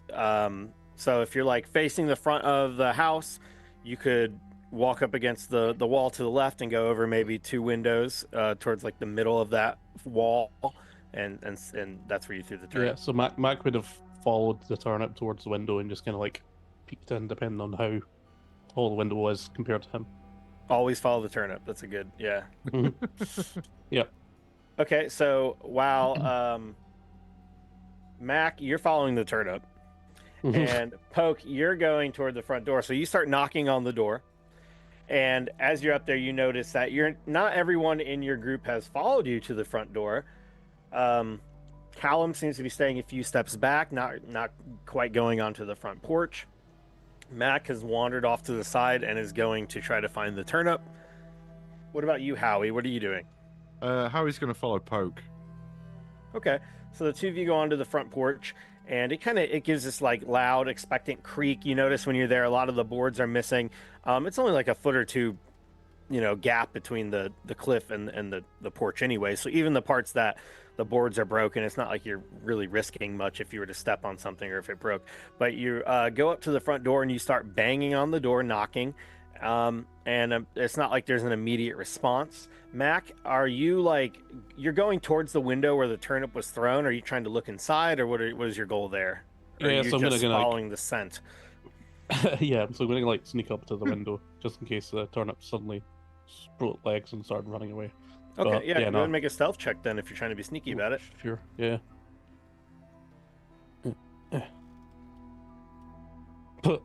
Yeah. 27. That is a very Lord. sneaky Mac. You do not want this turnip to escape you. He disappears.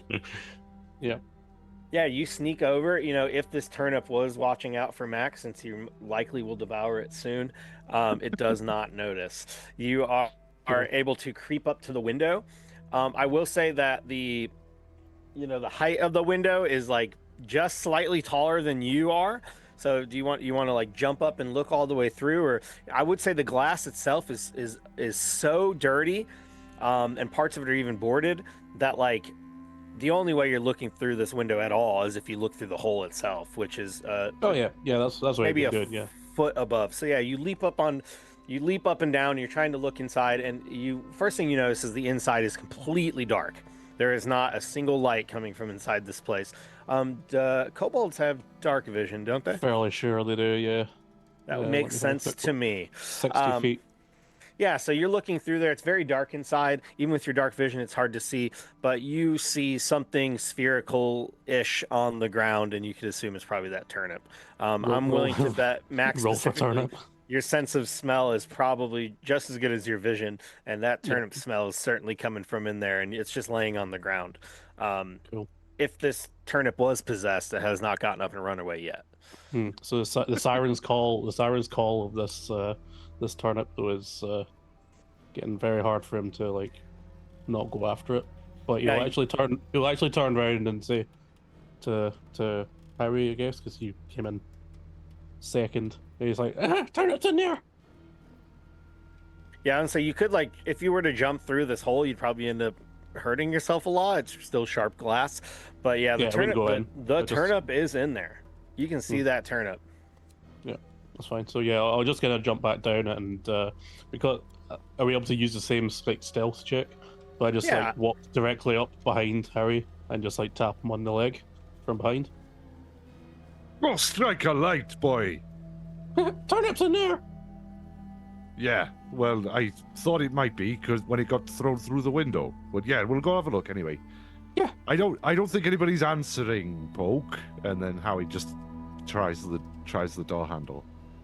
All right, yeah. If you try that front door, it is unlocked. Okay. When you turn the handle, it turns. It's a rusted old metal handle, but it opens, no problem. Cool. Howie's going to poke his head over the door as he opens it and goes, "Turnip delivery!" All right, so as you peer in the front of this doorway, what you see in front of you is a somewhat large room. It probably looks to be about, I don't know, 40 or 50 feet long. You can see immediately to your right, even in the darkness, there is a stairwell that seems to be rising upwards to a second floor. And if you're poking your head in and looking up, you can see there's a balcony above as well. So you can like see that this main room is like a 2-story tall room, and then there's a balcony at the edge at the top of the stairs. This balcony, well, I guess you can't see much on the balcony, but the room itself is probably a good 20 feet tall as well. And it's from where you're standing right on the porch, you can see that there are a couple hallways, one that seems to extend directly in front of you, one to your left, and then it seems like there does seem to be some sort of continuation behind the stairwell, but from where you're standing, obviously you can't see very much. I will say when you look in here, you can just tell just from logic that you're not in the room where the turnip was thrown, so you don't see the turnip or anything like that.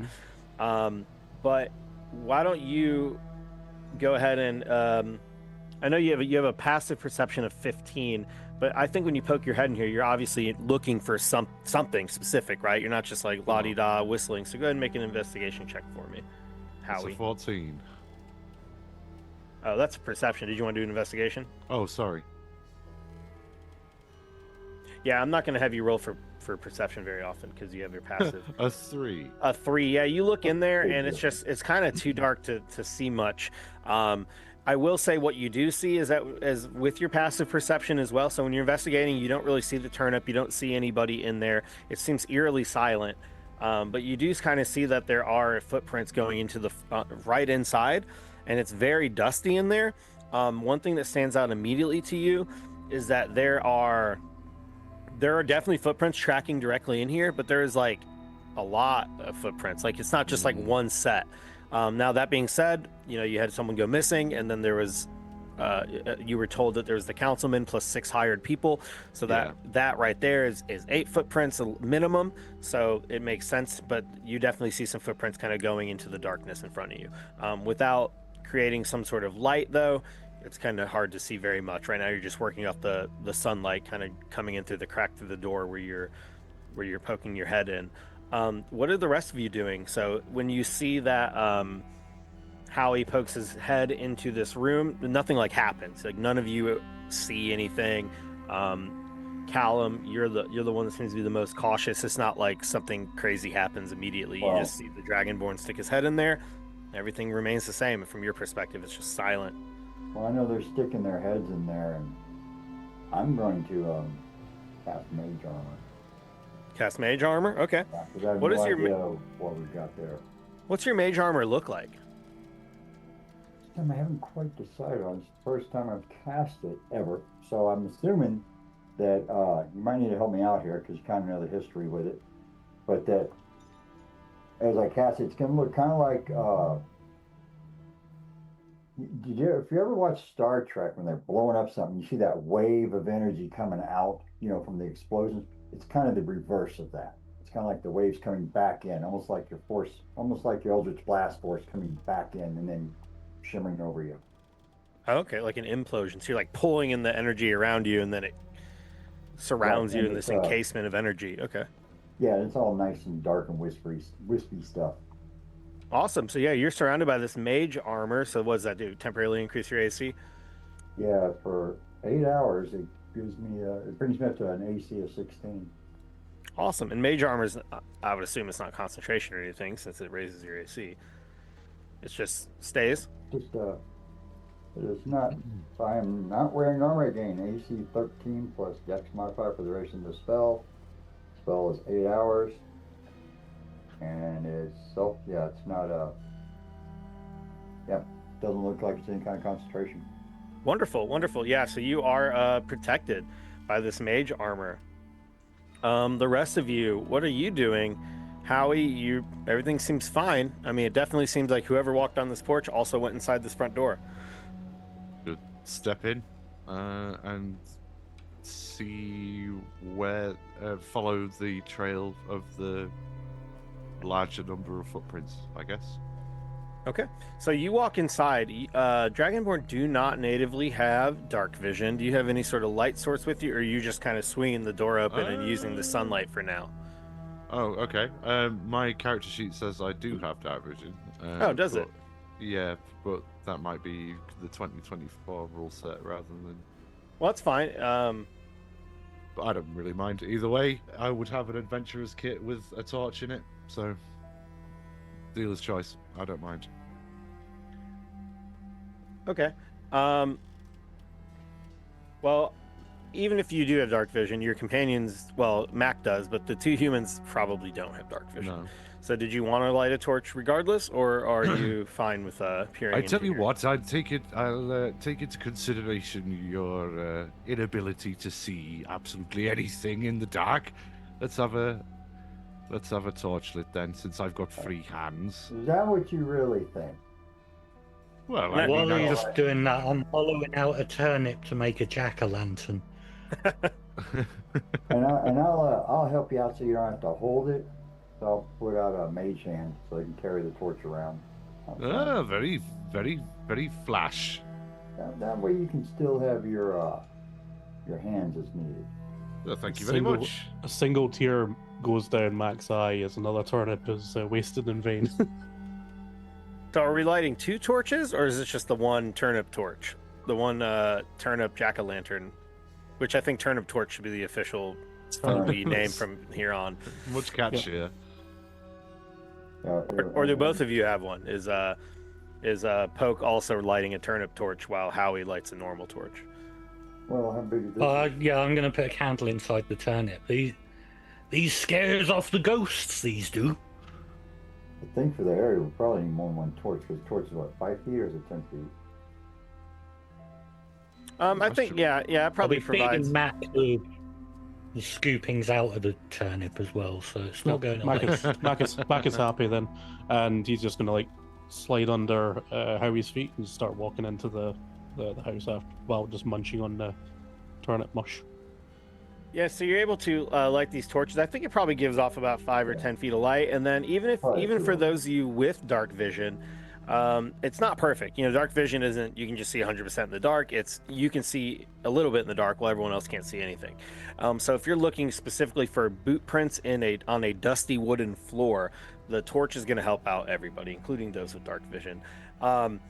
So I think when you walk in here, what you notice are these footprints seem to be going in a variety of directions. You see footprints going up the stairs. You can tell by the dark, and they're not just like plain footprints. It's like the dust has been smeared directly, and there seems to be a deliberate path going upstairs. There seems to be a path going straight ahead, and then you see another path going to the left. Let's see. Out of all of them, it looks like our highest passive perception for Howie is a 15. Your guess is that you would guess that these footprints going forward seem the most recent, but honestly, it's hard to tell. I mean, if you want to be sure, I guess you can make another survival check, or any of you are welcome to make a survival check.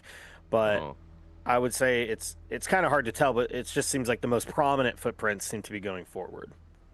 There's a 19 on that survival check. Yeah, 19. So you're looking, and it's like, what's really weird, it's you kind of do get this weird feeling. These footprints all seem pretty recent, but you do guess that the ones that kind of go straight ahead seem possibly the most recent to you.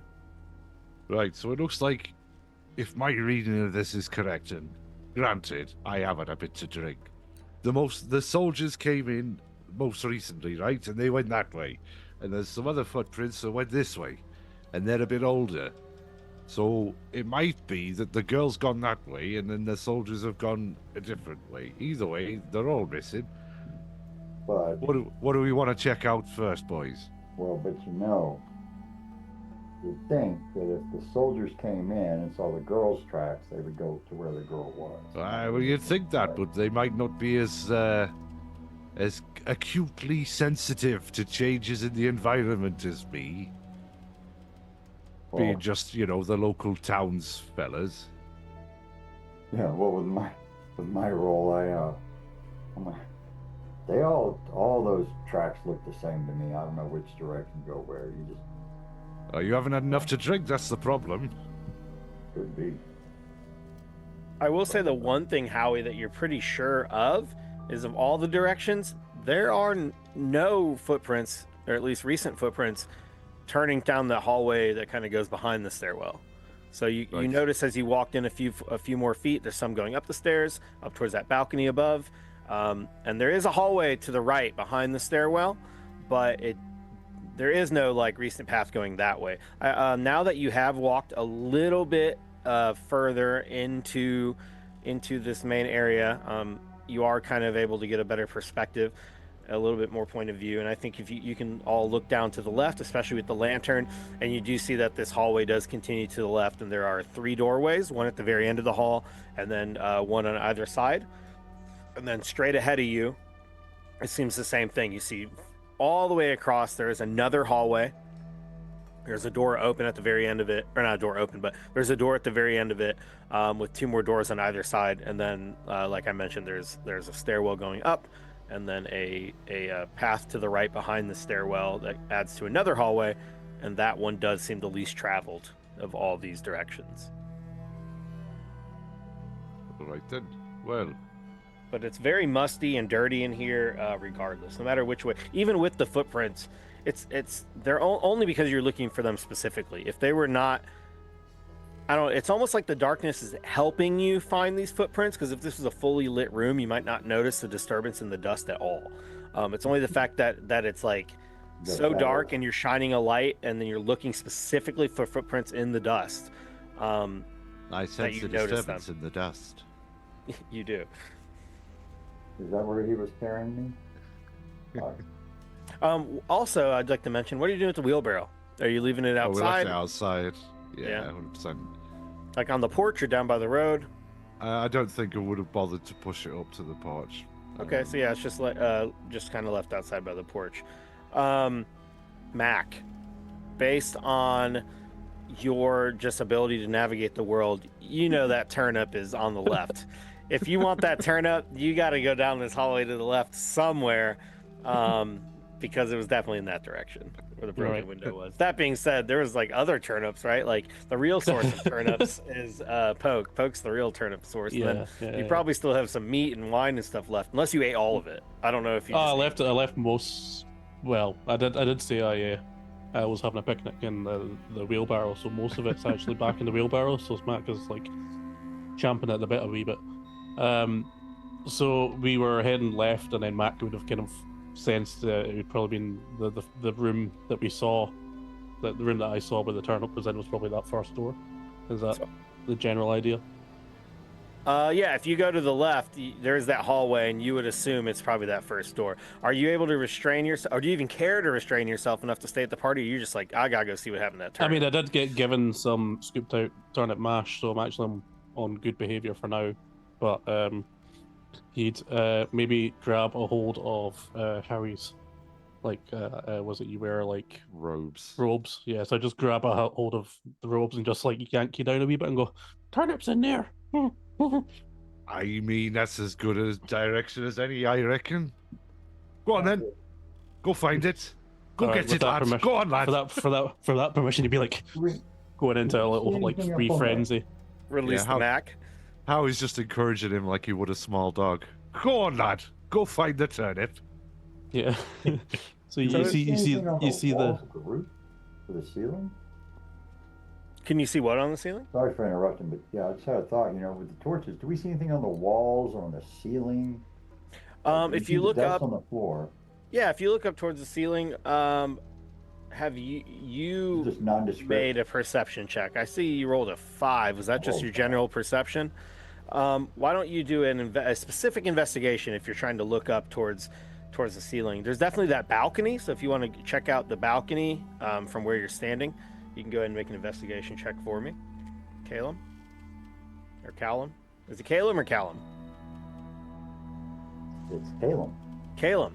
All right, Calum. 18's pretty good. So you're looking up there, and yeah, you don't see anything on the walls or ceiling. There's no like dark shadows or gigantic hands that are about to grab you and throw you out of the dungeon or something. But Yeah, that's all I was looking for. you definitely can see up on the balcony that there's a balcony up above. And I will say with that roll, depending on where you're standing, are you still playing like ultra cautious, like you're by the door? Or have you wandered into the room a little bit further? Probably taking a step or two in, but I'm still pretty cautious because the whole place to me looks like a death trap. Okay, that's a good thing to do. It is a haunted house. You look and you do see that the part of the ceiling that's underneath the balcony. So like if you were to wander forward and look upwards, at the floor of the balcony above you, you do notice an enormous water stain on the bottom of that balcony. So that's the main thing you notice. Is it's too dark to see like the top of the ceiling in the main room, but at least the bottom of that floor above you, there's an enormous water stain. There seems to be an enormous leak or mold or something above there. It doesn't look like the most stable floor above you, where that balcony comes across. Okay, well, I'll let them know. Just tell them, hey fools, y'all need to be careful where you're running into. Actually, I'll do that accent again. Mac, you run through here. Any evidence of footprints, you just scramble right through them. You run straight down this hallway. For all your intelligence, you do know this door right here to your left. Unless you've just completely miscalculated everything, that turnip's in there. That turnip should be in this room right there. So I'll stop at the door, and I'll just kind of look back for Harry and just be like, I like how Howie's the voice of reason for you. Like, he also has scales. yeah, exactly. He's the only one speaking to him, to be fair. Harry's the only one that speaks to him. This is like, I don't know, like a human having a pet capuchin monkey or something. Like, Extremely intelligent pet that loves turnips. yeah. So if Harry gives Mac permission, Mac will be going through that door. Go on, lad. Just like crashes into it. Yeah, it opens. Sees it, You hit it, and it's almost like over dramatic, like it wasn't even closed all the way. You like bust through it. You like almost stumble through the door a little bit too much, and you bust right into this room. Because we are trying to kind of showcase these official modules, I'll even read the official description for you. Yeah. Here. So this room was once a library with bookshelves around the walls. Most of the shelves are broken, and in many places they have come away from the wall. So they're just completely falling down. The few shelves that are still intact are empty, but there are a pile of books that rest in the southwest corner. So you come in here and you see a destroyed library that looks like even What about the turnip? most of the books have been completely taken, and sure enough, like this beam of holy light coming in, the only source of light in this room Yeah. from outside, there is this light shining on the ground, and there, I'm getting cascaded like across Ice the Age dusty vibes floor, from this whole thing. is the turnip. Weirdly, Alright. the turnip descriptive text was in the official book. Yeah, it is strange how that was there. Roll Yeah, for yeah. turnip. I'm getting like Ice Age vibes with the Scritch and his Yeah, his the acorn acorn. with the turnip. There indeed is the holy turnip All right. laying on the ground. So Mac will take a deep breath. You can see the turnip's not moved, so he's kind of happy with that. But he is gonna like kind of cautiously move in just in case there's any like things that might steal his turnip. Okay. Would Mac think that since I'm using a mage hand to hold the torch, that he'd probably want me to get the mage hand to grab the turnip out of there? Nah. No. Max Foods is Max. Oh, That's okay. way too involved thinking for Mac. That's way too much. He doesn't even notice the floating turnip turnip lantern. Yeah, but he is gonna like cautiously move into the room while moving towards the turnip. Yeah, you start walking towards this turnip, wide-eyed and focused on it, and it's just laying there. You can, I guess if you'd like, you can do an investigation check, but this room seems like just an abandoned library. I think the most notable thing is that it's not just an abandoned library; it's like a pilfered library. Like most of these books are gone. Yeah, so I rolled a 7. He doesn't really care. Yeah, I just 7. rolled it because I like rolling dice, But yeah, it's just turnip vision. Yeah, there is just that turnip. Yep. And you go towards the turnip, and yeah, it turns into a devil. It is Satan. No, it is just a normal. No, it's just a normal turnip laying on the ground. Are you gonna grab that turnip? Yep. I like how we saw him throw the turnip, and we're like, this turnip's cursed somehow. But no, you grab the turnip, and you got it. You got the turnip. Cool. So yeah, Max just gonna go We back just out got the room sued. again, and like hand Harry the turnip. That was the original composition. It's like fetch. Well He didn't done. even want That's to a eat it. good Yeah. boy. and then he's gonna head towards this. He's basically gonna try and like, obviously he's not very smart. He's just gonna start like looking in the other doors for more food or people. Howie just yells, "That was a library. It's a bit shit. There's no books left in it." Are the rest of you staying in the hallway? Like, do any of you go in there, or is it just like Mac runs in, Mac runs out, has the turnip, and you're like, all right, he didn't die? I'm keeping. I don't think there would have been time for us to follow him in there. He's just gone in, got the turnip, and gone out. I'll follow him down the hallway. Okay, yeah, Poke. So you can follow him down the hallway. Callum, are you just playing the cautious, staying a little bit behind in this main area, or what do you do? Are Yeah. you in the hallway with them? Yeah, I'm kind of probably right about there, keeping the rear guard Okay, yeah, that is totally fine. So with the torch. So, because it wouldn't be helpful if I was there and I couldn't see. True say.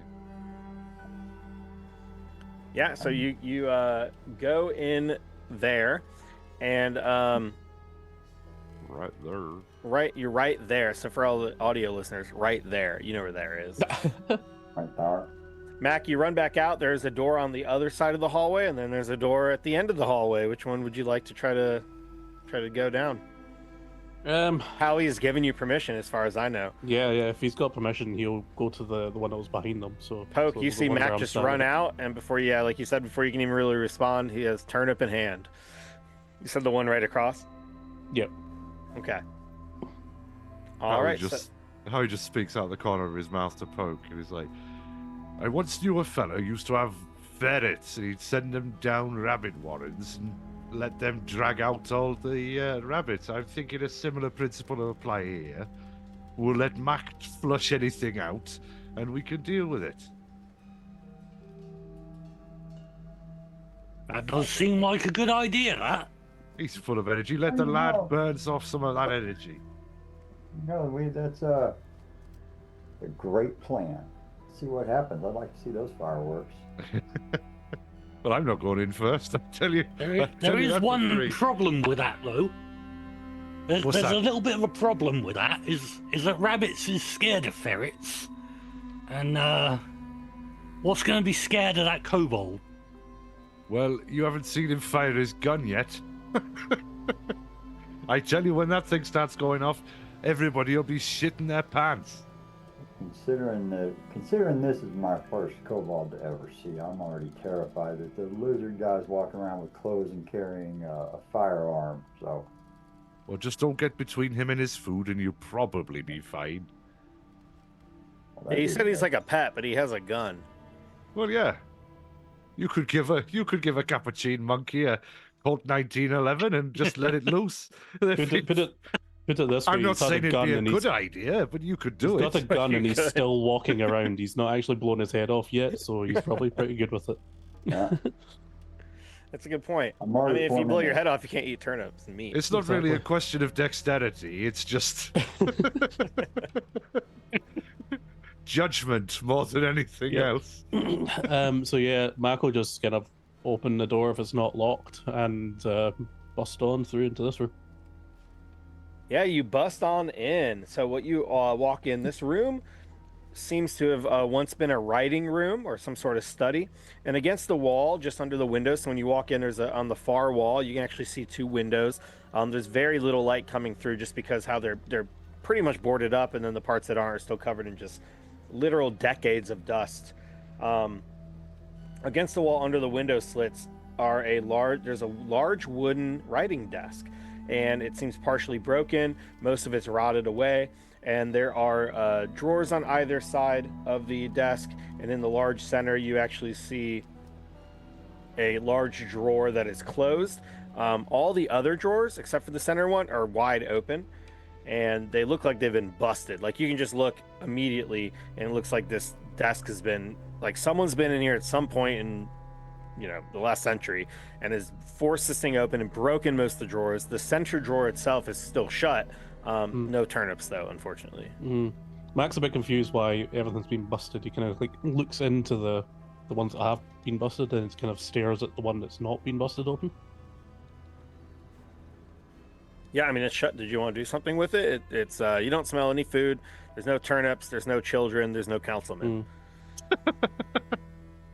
I mean, he does like breaking into things just kleptomaniac style, so he's going to try and like open up that center drawer, I guess, if no one else is telling him to stop doing stuff. No, Everybody else still in the hallway. I think Howie would be well, not that cautiously because he's drunk, but semi-cautiously following in. Now, Jeremy, Now, did when you say, I'm sorry, what was that? I'm sorry. Didn't you say at one point? I don't know if it was in here, but you said there was a pile of books. Was that in the other room? There's a Yeah, pile but- of books in the library. You didn't see them, Callum, but if you're cautiously following behind, they did leave that door open, so you could peer inside if you wanted to. And now that you know Max already ran in there, it seems safe. Howie did shout that that room was the library as well. So there is that. So yeah, you haven't seen it, but you could go in there and look if you'd like. It has been cleared by the Mac. He's not a well. I was gonna say he's not a PC, but he is a PC. He is a player character. So you're both like PC and a Mac, which is weird. John Hodgman would be confused. These are the jokes that we signed up for. That's true. That's true. They're not good jokes. They used Oh, to be they're bad good. jokes. At least now I can say they're dad jokes. Oh, there you go. Yep. Congratulations again, by the way. Thank you. Return of the Mac. So Callum, you're walking in that room. Mac, you're going up to this drawer. I'll go ahead and do this with Mac first. Mac, if you're trying to open that drawer, you grab it and it doesn't open. Did you want to try to force it open or do anything else? I mean, if you're just going pure strength, you can make an athletics check, I suppose. But when you initially go to open it, it's like, that's locked. Is it? Yeah, if it's locked, he'll just look over to Harry and he'll then pull out some thieves' tools and go through the drawer, basically. Oh, and you are a rogue, right? Yeah, So you do have some thieves' tools. Yeah, go ahead and make a dexterity check with those thieves' tools. not 20. Nat 20. A natural 20. That is really First one of the good. game. You've, So Yeah, you've so unlocked my it's really heart, boyo. uncharacteristically, just Max just like, and he just probably like locks in. You just hear him. You don't hear him like making random noises or anything. He just like pulls it out and just like really dexterously does it and just goes. That's it. I kind of figured you did like the Fonzie thing, just walked up, smacked it, and the door just opened up. And that's Yeah, what- yeah. It's one of the few times you'll see Mac like properly lock in and just like be serious for a second. yeah, to everyone but Howie, Mac doesn't seem that intelligent. Even Howie seems to understand a little bit better, but Mac, he like you said, he thinks of him more as a pet. But Mac is intelligent. It's just a different form of intelligence. You walk up, zero problem. You break this thing open. That absolutely opens it. You pull this thing open. You may be disappointed to find no food inside, but instead, what you do find, you see two small vials, and they seem to have a strange gold liquid in them. Oh, gimme. Yeah, so Max, 19, so he's probably not done a whole lot of adventuring. But would he know what this would look like, or is this more like, oh, mysterious liquid? Do a history check for me. Okay. You made it 19 years as a kobold. That's pretty good. Yeah, Honestly. yeah, that's true. You're like the elder kobold. Oh, right, so it's just a D20. He's kobold. Yeah, I have no idea what this You is. have a Roll two. You're like, shiny, not food. Yeah, so I'll just kind of like pick them both up with one in one each hand and just go like that and just offer it to Harry, his new best friend. Yeah, how he takes them is like, oh, hoping it's booze, but he sort of swirls it around and peers into the vials and gives them a tentative sniff. See if he knows what they might be. I'm sure he will have absolutely zero idea, but Yeah, you can do a history, or because let's see, you are a monk, right? correct. So do a Arcana check, just based on your Arcana. background. Jesus. Or I mean, you could do. I was gonna say just a regular history check. A booze check. You got a 0? I don't know how that would be possible. Me I can't either. even- You just die or something. You just have a heart attack. The virtual That one. the virtual die on D&D Beyond said 14, but Oh, okay. So it's a 14, but that's a 14 0 minus for 1, some reason. so it'd be a 13. With a 13 and being a monk, you look at this and you think this is some sort of like this looks like someone took essentially what is some sort of like a healing potion, Mm-hmm. or like a cure-all elixir, and just split it into smaller vials. So it's not going to be very potent, but it's a less potent healing elixir of some sort. You don't know if that means it heals health, or if it cures poison, or if it cures some other status condition, but you don't think it'll kill you. It's not alcohol, definitely not turnip based, and probably benefits you in some way. Excellent. Well, I'll keep hold of these for safekeeping. And there was nothing else in this room. We could chuck that in the stew later. There was Aye, that's nothing not a else bad in the idea. room. No, there's just the desk, and then like it looks like the rest of the things in here have been destroyed. However, Callum, if you're popping your head into that library, you're looking around. Yeah, why don't you go ahead and do an investigation check? All right, let's see my investigation. Oh, yeah. Get a swing bonus for this one. I'm always encouraged by players saying, "Ooh, yeah." Oh, Ooh, a Nat natural 20. 20. Man, they're just everywhere. oh, That is good. Yeah, you're looking in here and you're like, you don't care about turnips, you don't care about food, and you're looking around the All library, and you're seeing you're all business. just real quick. Mage hand disappears. Torch on the floor. So the torch just drops. Yeah. Now the house is on fire. Were you holding the turnip one or the other one? I'm not sure which one I was holding. I think you were holding the regular torch and The regular one, yeah. and, Howie, you just see your torch Oh yeah, drop suddenly. I'm holding the turnip torch. Yeah, Poke has the turnip torch. So Howie, your torch just drops. What do you do? oh shit. I'll go I- back over there and grab it. It's just that I- this point of the mage hand just disappeared. Dexterity saving throw to see if you can catch it before it drops. Sure. Do that. I mean, if you're gonna drop a naked flame in the middle of a dusty old library, it's probably the worst place you could possibly do it. At least there's no books there. 24. Man, these are some high rolls. Yeah. So it drops, but you're able to scramble over there, Caleb, and pick it up before any, crazy fire breaks out.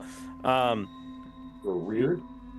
You're able to grab the torch and hold it up into the darkness before you. And looking in the corner of this room, you see all the empty shelves. But because the shelves are so empty, it makes it all the easier to see the parts that are not empty. And you see just stacked up in the corner are 3 books. Yeah, I'm gonna. Oh, well, let's go see what these books are about. Guess over this way. Okay, yeah, you go over to the shelf. You look at those books. They're kind of just hidden around in the corner. And so the thing is, a lot of older books don't actually have the title written on the spine itself. But if you flip open through the onto the front page, you'll notice that there are some things written inside. You see that one is called "The Magical Properties of Gemstones," and there's a very famous name written in here. It seems to have been written by someone named Tensor. You look at another one. It's called "The Magical Properties of Herbs and Flowers." This one's also written by Tensor. And then you see a third one called "The Metaphysics of Mathematics," and this one is written by someone named Nice Stool. Nice stool. Nice Stool. I didn't make these up. Blame Jeremy Crawford, not Jeremy Fair. Thanks, Jeremy. Different Jeremy. That was what I got told the last time I went to the proctologist. Don't blame Hey Jeremy man, Fair. nice stool. Oh. Blame Oh, I thought Jeremy you Fair. said blame me, Jeremy Fair. Well, Blame Jeremy the Crawford. proctologist- So better than the nice. proctologist coming out and screaming at you, going, "Oh my God!" Complimented me on my stool and then told me not to trust Jeremy Crawford. Ah, I'm not quite sure what that was about.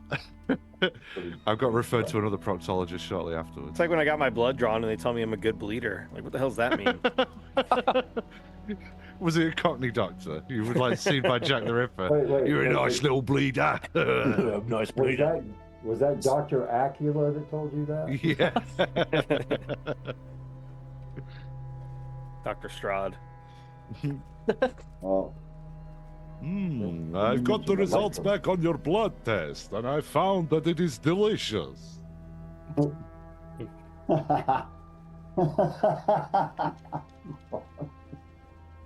So yeah, you have those 3 books. Right. You can do with them what you would like. I could start a fire here. I'll probably go ahead and just flip through them, see if there's any loose notes, pages, something about anything that may give us any information about what this house is. Yeah, flipping through the books, you don't see anything like that, but there is a piece of paper tucked into one of them. So the one that says herbs and flowers, there's just a piece of paper tucked in there. The piece of paper itself seems to be mostly falling apart. It looks like there is ink written on it by hand that seems to have been smeared. And as you're kind of examining it in the darkness and trying to look at the parts that are legible, you see something that says "Beyond Skeletons." Other than that, it seems like, and it's written in common, I will say. But other than that, it just seems very difficult to parse what's here. Seems like something was written, and what's odd is that the pages aren't like that. The pages are mostly intact. So like this note seems to have been destroyed before it was stuffed in this book, and maybe used more of a bookmark than anything. To tuck that away, the books in the pack, because they may mean something later. The rest of you, what would you like to do? Are the other 2 of you just hanging out in the hallway? What are you doing during all this, Poke? Sorry. I am just watching what's going on in the room with Mac. Has Mac come out of the room now? Yeah, Mac kind of wandered back through just as Scuttled through Howie's legs. yeah. As soon as he's Yeah, very one track I'm minded, as just soon as he there handed over the to- potions, he just left. I'm just ready to stab anything that comes running out that isn't Mac. Good. Whoa, wait a second there. Don't jump the gun, I'm still here. So yeah, you run out. I don't expect you'd be running out. You'd be staggering out. Well, that's true. Yeah, I don't tend to run very often unless somebody offers me a drink on the other side of the room. Yeah, earlier you said you were drunk. Are you drunk, or you just drink like all the time? Well, Are I you mean, drunk? how long's a piece of string? To you, I'm probably drunk. To me, it's Tuesday. It's Friday, but yeah, it's good to know you're Well, not drunk. good, close enough. Awesome. So what would you all like to do now? Howie, you are the last one in this room. Caleb, you found these books. The rest of the room looks empty, except for the, like I said, the most light is coming from outside where the turnip was originally thrown through the window, but it seems otherwise safe and empty. And then the rest of you are in this hallway. Poke, at this point, I think you are like the one closest to this only remaining door, unless you all want to go back the other direction. There was one thing that I forgot to bring up, if I can interrupt. When the mage hand dropped, so did my mage armor. So I don't know if that's more of a thing. I don't know if it just dissipates. I'm assuming it just dissipates. Yeah, Whatever that glow around you just stops. Yeah. And so did the mage armor fell and the mage hand fell. Yeah. At the same time. It was like a spell dispelling spell.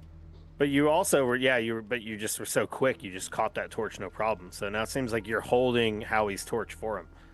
But Why, thank All you. right. but he's in a different room with it. Poke, what would you like to do? Did you want to go through this door, or do you just want to send Mac in? We've got one door left. I'm going to knock it because I'm going to be polite. Okay. Poke, you walk up and you start knocking on this door.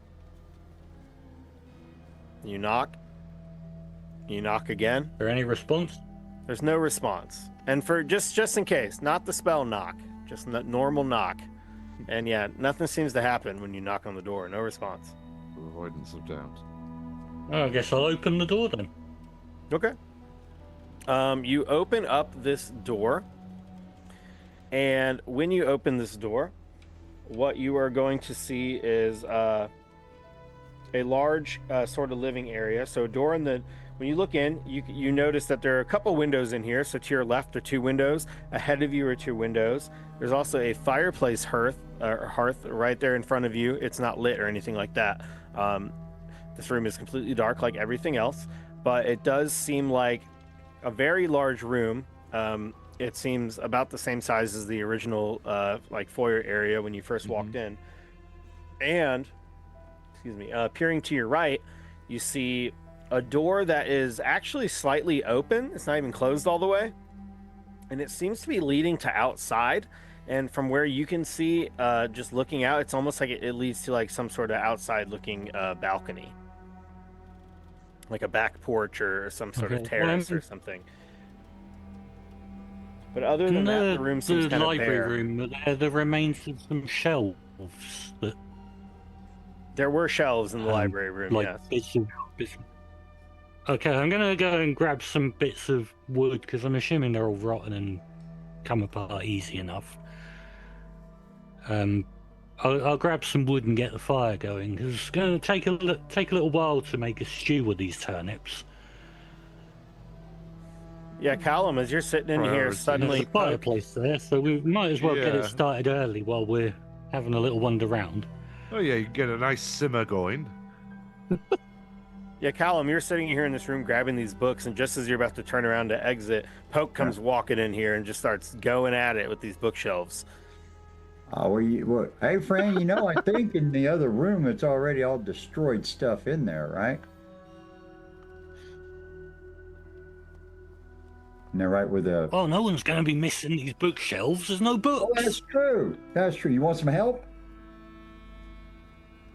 Yeah, go on. Let's get dinner on.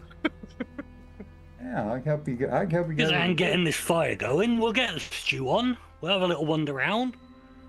By the time we're done, we'll have a nice turnip stew. Yeah, see, Callum, I'm are you thinking- mentioning the books to anybody, or are you just letting this happen? Oh no, I'll bring it up to him. So, hey, well, if any of y'all like to read, I found a couple of good books over here. Probably not the kind you want to sit down and read right away. There's a little note in there, and it said, "Beyond Skeletons." Now, Right. I'm not entirely sure what that means. Maybe that means someplace to go. We've But- moved beyond the need for skeletons now. There's some kind of evolutionary advancement. Perhaps whatever lives here has developed an exoskeleton. Well, Or you is know, it- that's a really good point. However, I'm pretty sure it's not going to be about evolution on just a scrap of paper. I don't know. There was, wasn't it supposed to be an alchemist or something lived here? Maybe Oh, he's that's very possible.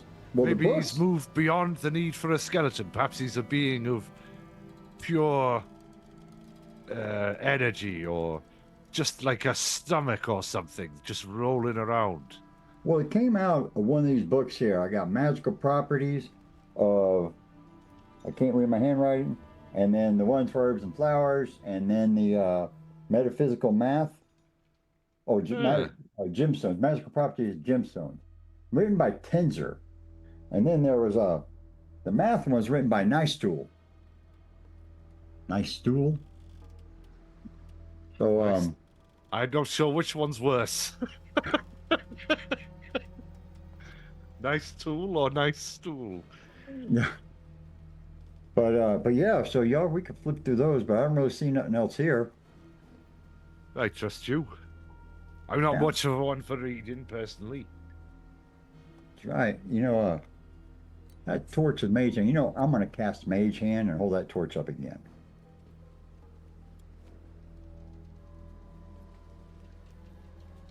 Oh, right. We got her walking around.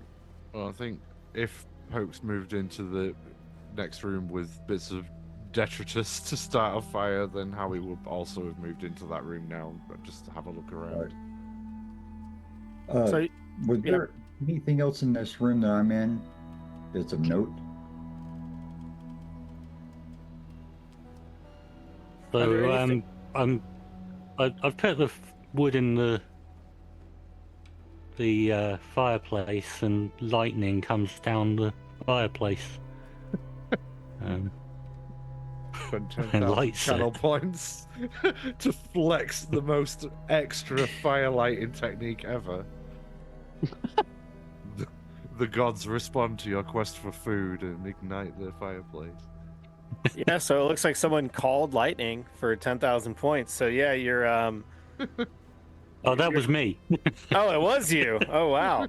So you're over here What a flex. building this fire, and then yeah, this lightning bolt comes down. It seems like whatever your sacrifice and prayers were earlier to the god of the sea, the god of the storms, or whatever it is, seems to be responding, because there's a lightning bolt that comes down, and this fire just lights.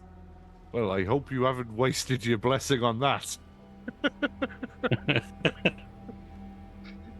Instead of, or I don't know, potentially advantage or curing some wounds, say. I've got a lot of channel points. It's still, I'm just, well, it's not really metagaming, meta referencing. Back? Wow, yeah, that was extremely extra. Well done. I'm very pleased with that. I missed. I would have because my felt bad internet was using out. it for anything that actually gave me any Massive, advantage. yeah. 'cause I feel the same way about him. But yeah, that's hilarious. I just like the idea that you start putting on some food, Matt comes running in, and suddenly there's a lightning just like strikes down just before Matt's about to get to the food. Oh, what did I miss? My internet dropped out. A god struck lightning down and lit the fire because of points spent in the Twitch stream. So a bolt of lightning came down and lit the fire just in time as you're building the fire poke out of this wood from this library, and sure enough, this just bursts into flames, and you're able to start cooking some more turnip stew. I'm sure Mac is extremely excited. Yep. Mac was just kind of swatting flies and just kind of getting bored, because he was just like, everyone was wandering around and talking and reading books and stuff, and he's just like, and as soon as he heard the kind of fire going on, he goes to run over, and then just lightning comes down just as he's about to like grab some stew. Everyone that is in here, what are the rest of you doing? Did you want to explore the room at all? Yeah, Howie was just gonna have a mooch about and see if there was anything interesting, obviously interesting. He's not like getting on hands and knees and searching the place with a fine-tooth comb, but just sort of looking about and see if there's anything worth further investigation in here. Okay, and then Caleb, are you staying out in the hallway, just kind of watching their backs, or did you want to come into the room where they're starting to cook their turnip feast? Well, After all, it's been an hour and a really half since you left town. You wouldn't want to miss out. after the I mean- buffet at the council offices. I think some of y'all have some low blood sugar going on there. But yeah, I'm gonna come on in the room, just right up to the door. Still, kind of keep my eye around the hallway area as far as my torch will let me. Okay, yeah, you can keep watching that direction, kind of come in the room. Just make sure nothing sneaks up on all of you. Howie, you said you're going to take a look around. Did you? There is that outside back porch, kind of leading to like a outer terrace. You can see just immediately. It's kind of like a glass covered, screened in porch type deal. Okay. If you wanted to go out that way. Otherwise, in this room, you can search around the ground to see where those original footprints had led, since there were multiple passive footprints. But other than that, it doesn't seem like there's much going on in this room. Okay, we'll go check out the conservatory or whatever it is. Okay, yeah, you can go out into the back porch, and yeah, as you walk out there, you can definitely see that it kind of overlooks it just opens up outside, and you're now on a back porch, and this part of the porch is kind of looking. It's the opposite side of the sea, so the side you all came on was kind of more closely facing. Actually, that's incorrect. Sorry. Yeah, you look out here and it is kind of overlooking a cliff, facing out towards the sea a little bit. And you see that there's like a small porch, and then part of the fence that's on the porch has been kind of rotted away through time. And then you can just look down into the water and you can see the sea beyond. There's not really anything of note out here. It does look like maybe part of the porch has been broken away. As if at some point someone has climbed up onto this porch from the outside and maybe entered through this way. But you don't notice anything specifically of note. Why don't you go ahead and do an investigation check, though? Okie dokie. That will be an 8. An 8. Yeah, when you're out here, it's just like, okay, so I guess if we circled around the house, we could have came in through this way, but you don't see anything else going on. The only thing of note is that someone, at some point in the past, certainly not recently necessarily, has broken this and entered this house from this direction. All right. Well, seems like it's a bit of a bust. Wonder what Poke's doing with my dinner. Go back in. So what'd you find? Not much. Looks like somebody's broken in through the back at some point, but it's nothing really of interest out the back. So we think that's the way that they probably came in, because the front door was also messed up too. Well, I think the search party and the little girl have probably come in through the front door, and then somebody at some point has come in through the back, and it doesn't look like it's been used recently. But I mean, like Poke was saying, kids have always been coming up here and chucking things through the windows and stuff like that. And we can see the library and what have you has been raided, so it looks like people have been coming here for years. Well, has Mr. Poke, since he lived here a lot, maybe is this a common thing for kids to do this kind of mischief in this area? Oh yeah, there's well, it's where all the kids come to show they're brave. Oh, Come up here, they chuck things at the house, they camp in the grounds. Never heard about anyone going inside though. Yeah, I was Yeah. gonna say, Poke, have you ever came onto this porch in the back porch or the front porch before, or have you always kept your distance and thrown turnips at it? Oh no, I chucked my turnips from the gate. Well, I mean, it could have been something recent, but I know that smugglers and them sorts, they like little out-of-the-way places like this, and we can see, the rooms we've already looked at, some bugger's been in here and had a good route around. But I don't think it was recent anyway, based on the evidence I could see.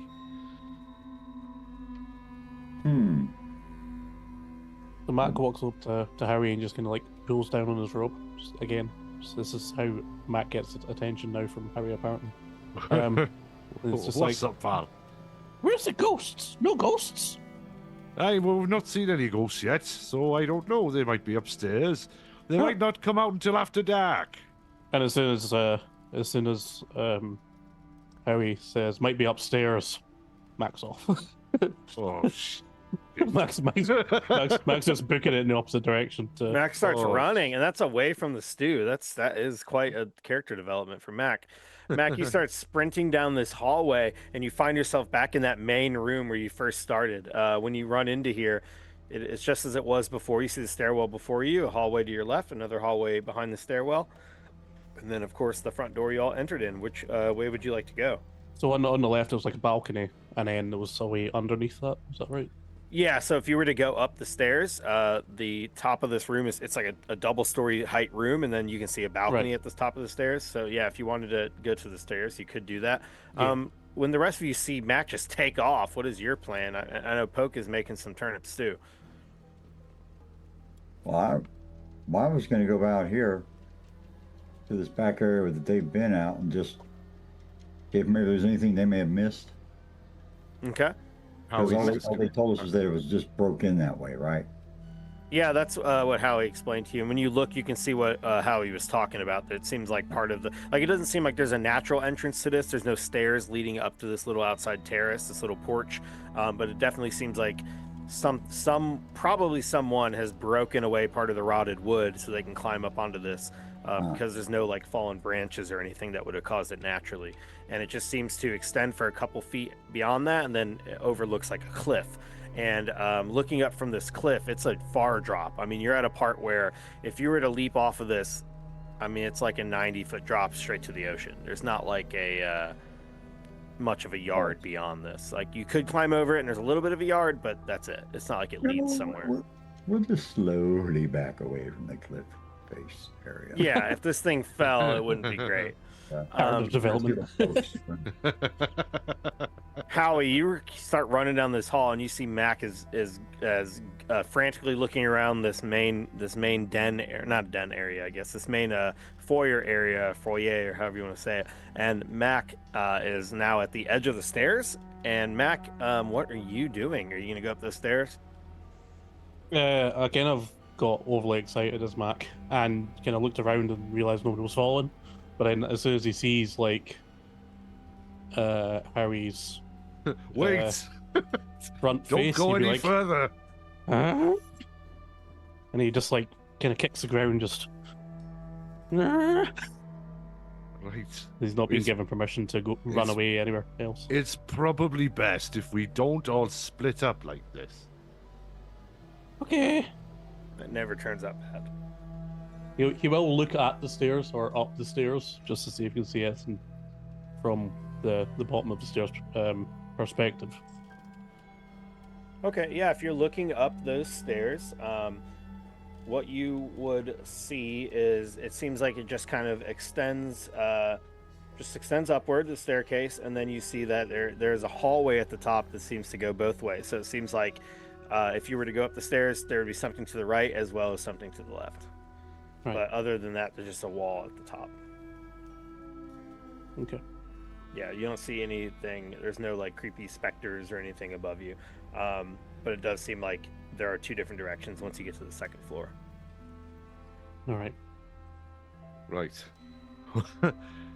Howie's seemingly out of breath. I think he's just pinballed off each wall in this corridor. The monk is out of breath. Stumbling after Mac.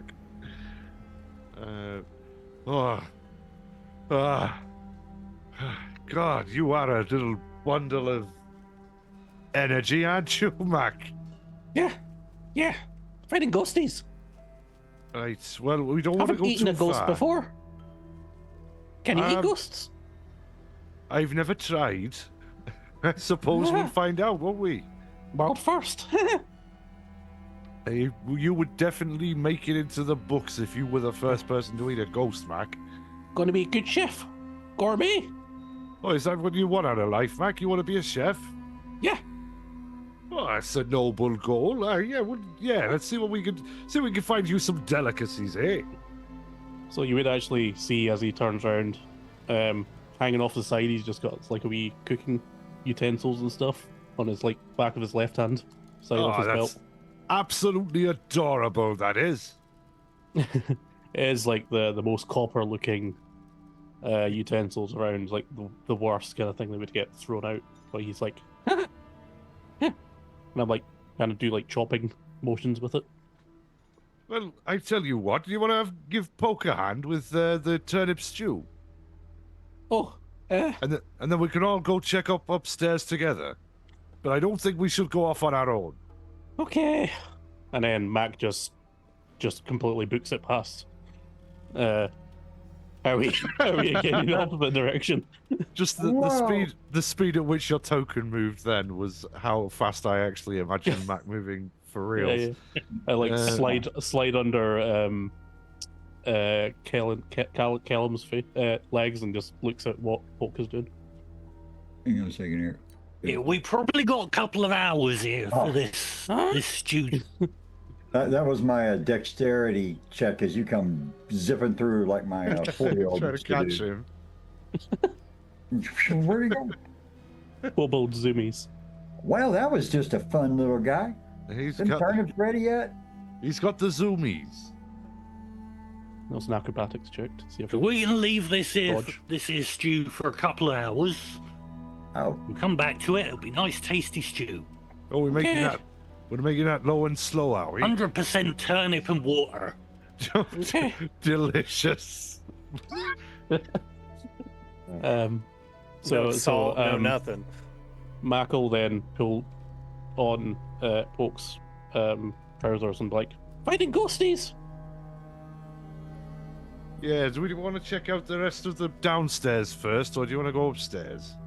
I accidentally let slip that there might be something upstairs, and it got Mac excited, but I think we might actually want to check out the ground floor first. I think so, because you never know what kind of wee beasties may just be deciding to jump out here at us. Yeah, you're right there. We don't want to get bitten in the back by something if we go upstairs and we haven't checked out the bottom. Yeah. Always Right, better to all get right. bitten in the front. That's right. At least you can close your eyes and pretend it's not happening. As my wife said to me. As I go past each doorway, I'm just going to take a step in, see where Mac is, make sure he's not running past me and over me again, then go to this hallway and okay, let him get past and then come back out.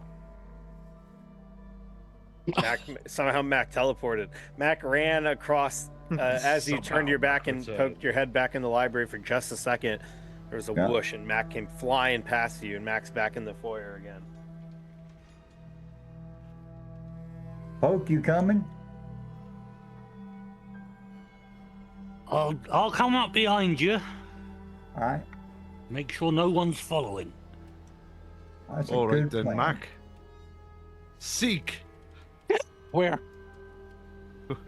Dealer's choice. You go where you like. Whatever you think's best. So Mac, you're gonna start running north? North, and then I've been given permission to go and explore, so I immediately basically face plant through that door. Yeah, Hopefully it's not locked. So yeah, you start running. Little kobold-shaped outline in the door. You start running northward, so you're from that original room where you all originally entered the haunted house. Now you're back in that main foyer area, and then Mac, you go ahead and run straight forward down that northern hallway after having explored the other side of the house on the left. And yeah, there are 3 doors that you can see. So there's one to your right, one to your left, one at the end of the hall, and then you also see that the hallway seems to take a branch to the right. Mhm. You said you wanted to just go ahead and run straight into this. Yeah, straight through the door on the First right, one? I guess. All right, I'm going to try to alter the perspective here for our viewers a little bit. And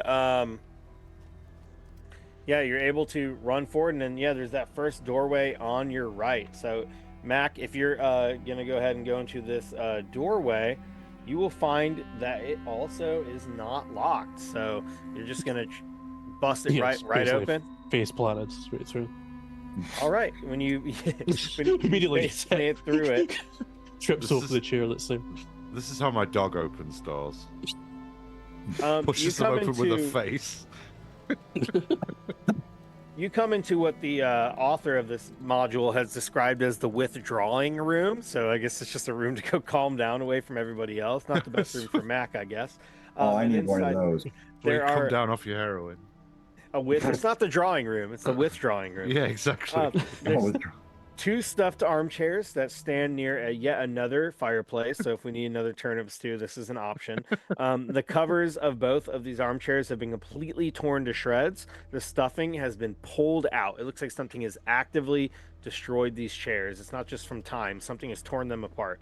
And you can see, though, however, the wooden frame itself is still intact. And then there's a broken wooden table towards the north wall. It looks like it's been bowed into the middle, as if like Macho Man Randy Savage did like a elbow drop onto it or something. Oh yeah. yeah. Other than that, Beat me to it. all you see is a room that has been actively destroyed. So someone has come in here and done something, maybe a poltergeist or a ghost or something, or some punk ass kids that are a lot more brave than Poke was, throwing turnips from 40 feet away. So imagine how you would have came in just after Mac, and Mac's like, was it me? Yeah. Didn't do it. Was it like this? No, I know. You're a good lad, Mark. It's Yeah. all right. Yeah. This room also has windows that seem to be facing the outside grounds. The difference is these windows have been completely nailed shut. So there are boards on the wall, So you boards can't over the see windows. outside. Yeah, you can't. I mean, there's little parts here or there where you could put your head right up against it Mm. and peer outside, but even then, the glass is mostly covered in a layer of dust. I was going to go in towards the window and see if I could see how far right goes, but that's not a Mac thing to do, so I wouldn't do that. And then just a thing to mention, a lot of these footprints that were originally identified by Howie have been completely destroyed, as Mac has sprinted around this place Yeah. often. That makes sense. What's Poke doing? Standing rear guard at the entrance to the corridor, I think. Was that the plan? He's being a coward, basically. Yeah. Yeah, Poke, I was being it's, more diplomatic than that. yeah, Poke, it's funny because you were a native here, so for you, it's like, you're probably freaking out that you finally went in this place. How old is Poke, by the Yeah, way? I do not want to be in it. How old would you say Poke is? Probably about 30.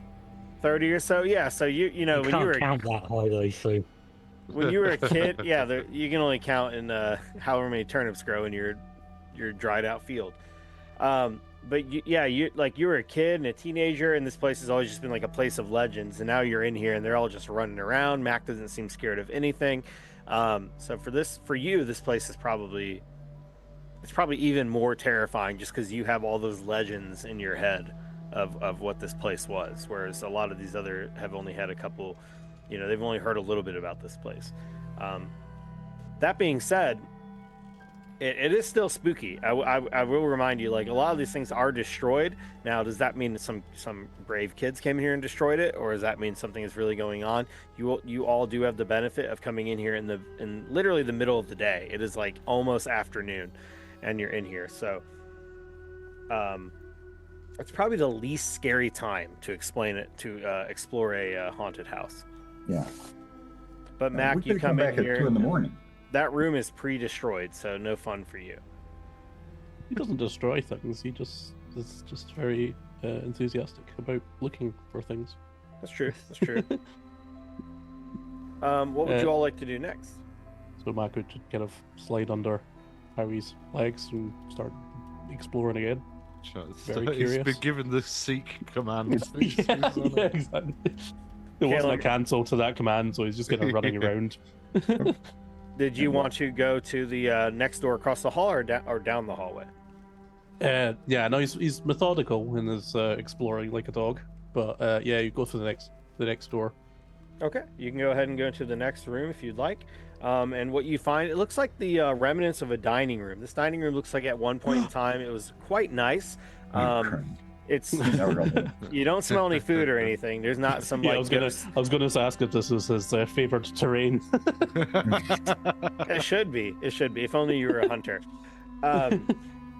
It's not like some Pan's Labyrinth shit. There's not like this like amazing feast laid out before you. That would actually be pretty creepy, probably. But instead, it is a completely abandoned dining room. At one time, there was a long at one time a long table stood in the center of this room. Now it seems to be broken to the floor and slightly askew. There's chairs that are broken against the wall between the windows. And there is a heap of broken dishes in the northwest corner. Once again, it is empty. It looks like this room has been not just abandoned, but destroyed. Whoever came in this house is quite disrespectful. There's a lot of fireplaces. And lots of fireplaces and windows, yes. Way too many fireplaces. It's gonna be like full of chimneys, this whole house. It's just like chimneys. There's no roof, it's just chimneys. I'm waiting for us to open up one of the rooms. We see a bunch of drunk ghosts partying it up. Occupado. So there's literally nothing other than like a dining table, and that's it. Yeah, that's it. You probably Mac is getting frustrated. He just wants to what a find something. letdown. So he's gonna like come out, I guess, and slowly walk past Callum so he doesn't get like shouted at again. I do one of the butt things up against the wall to give you room to go past. And then the one time you do actually move out the way, Mac respects your boundaries and just walks past slowly. Just an exchange of silent nods. I guess Mac, before going to the door straight ahead, he's going to look right and just kind of see what's down that corridor. Sure, yeah, if you look down to the right, so yeah, ahead of you is this door that seems to be closed. I will say this door seems a little bit different than the other. It almost than the others. Outside door, I guess.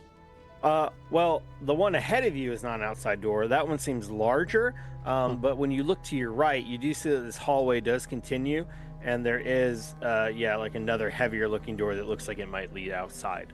The door ahead of you, though, it seems more similar to the one than when you entered that common room where Poke originally was making that turnip stew.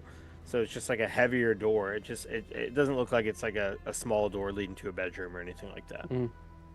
But yeah, the one to your right at the end of that little corridor does seem like it perhaps goes outside. Okay. Guess I'll try that door in front now. Okay. Mac, you are probably excited. When you walk into this room, you see what is undoubtedly a kitchen. This kitchen is dirty and damp, however. There's patches of mold growing up the walls. There are cobwebs on the floor, the walls, the ceiling. In the southwest corner, you see some iron cooking equipment, so it does look like there are still some abandoned pots and things like that. There's a chimney above. There seems to be some old ovens that are here, and you see that there is also a stone sink. However, it looks to be discolored, cracked, and also moldy. And to the right of this room, you see a small closed wooden cupboard. It seems to be fixed to the wall. It's about 5 feet above floor level and against the far wall. You'll actually see at the end of this room another stairwell. So there's a stairwell in this kitchen that looks like it is leading upstairs. You also see to the right of this kitchen is a door. It looks like perhaps it leads to some sort of cupboard where they might be storing other things. So you'd probably go up to some of the cooking utensils and kind of take out his own utensils and kind of like compare the two and see if you can get an upgrade.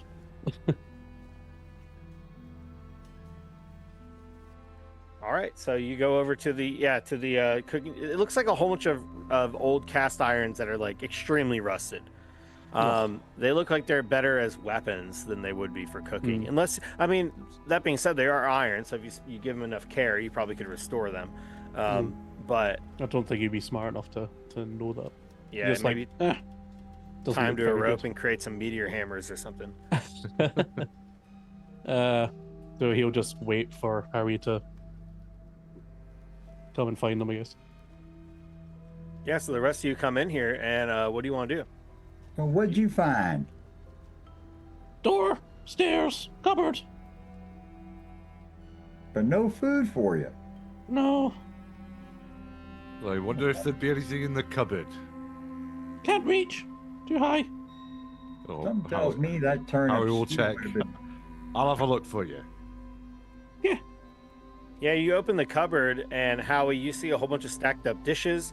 You don't see anything of note inside there. However, you do notice that on the far right where Callum is, there is another doorway. And then there's also, of course, that stairway leading upstairs. This kitchen looks like it's larger than like an average single home kitchen, but it's not like a mansion. Like I said, this house is bigger than a normal house for like a small family, but it's not a mansion by any means. When it was brand new, though, it would probably been very expensive. But yeah, there's nothing but just a whole bunch of Just plates crockery. and bowls and crockery. Yeah. Yeah. Do we smell smoke anywhere? Do you smell smoke? Yeah, because aren't we cooking a whole bunch of turnips all the way to the other end of the house? And we just left a fire going there? Yeah, it was in the fireplace. Oh. I think. Well, it'd how be about all that? I'm just not as perceptive as I thought I was. then. right. Yeah, you don't smell anything out of the ordinary. It's quite bland, actually. It's just water and turnips, as far as I understand. It's like Yeah. 7 fireplaces in the place. Yeah, we've only been gone 5 minutes. You just light a fire in every room. Mind you, it was lit. It was the fire was lit by a lightning bolt sent from the heavens. So maybe we should be more concerned Maybe about there'll be what's going magic on with turnips. that. Yeah. There's a second cupboard to the left if you want to check that, but yeah, it just seems like regular cupboards full of crockery. Well, sure, I'll check. If I'm standing by multiple cupboards, I will check all of the cupboards. Sure. All right, you open up another cupboard, and you do see something. There's suddenly a movement. You open the cupboard, and there's a skittering as you see what looks to be a giant centipede. The centipede looks to be about 2 feet long, and it's going to immediately jump out of the cupboard straight towards your face, Howie. Ah! And then the rest of you are going to hear kind of this shriek, and suddenly a couple more giant centipedes actually reveal themselves. And you are all suddenly attacked by 4 giant centipedes. Count them. The most exciting thing that's ever happened in Dungeons and Dragons. And that's where we're ended today, folks. We've not- got some protein for the stew here. Get Yeah. some action going. Nom nom. So the first one jumped out in his face, but the rest of them just said, "Okay, we're on the floor." Yes. So there were 4 of them. They're going to leap out at you, and why it's not letting me move it to the right? Real quick. But yeah, they are. They're going to jump out at you, and there are these 4 giant centipedes. So it seems like the other ones responded to the first one. So why don't we go ahead and roll initiative as these 4 giant centipedes suddenly jump out at all of you. The 14 for me. Got a 15 on mine end.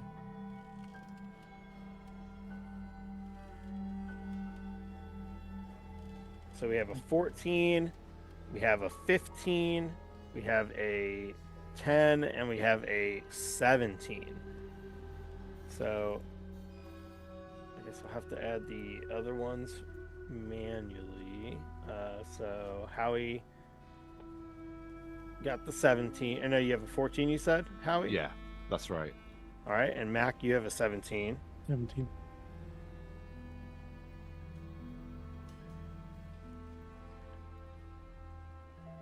And then we're going to have a 15 for Callum. And a 10. I don't know why it's... Normally you can, I think if you click your token and then you roll initiative, it'll add it automatically. Oh, So we okay. have 15, and then for poke, it looks like we had a 10. So for poke, we're gonna have a 10, and then I'll go ahead and just roll the centipedes together. So hopefully that adds it to the initiative, and then yeah, for the centipedes, we're gonna go ahead and should have had this ready. They're gonna have a +2 to their dexterity, so.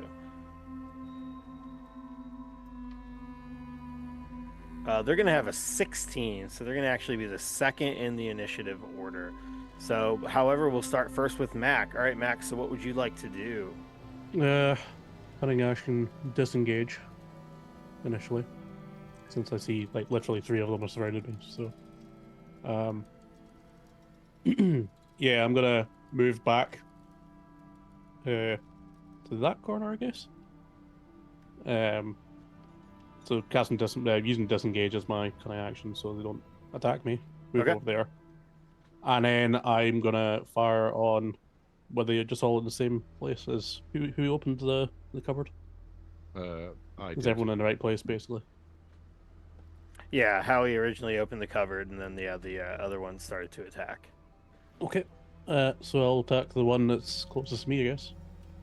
I don't know how to ping that one. Yeah. Yeah, there's 4 of them. They're pretty big centipedes. They're like all between 1 and 2 feet. You know, it's like snakes with Yeah, these giant pincers. Sure.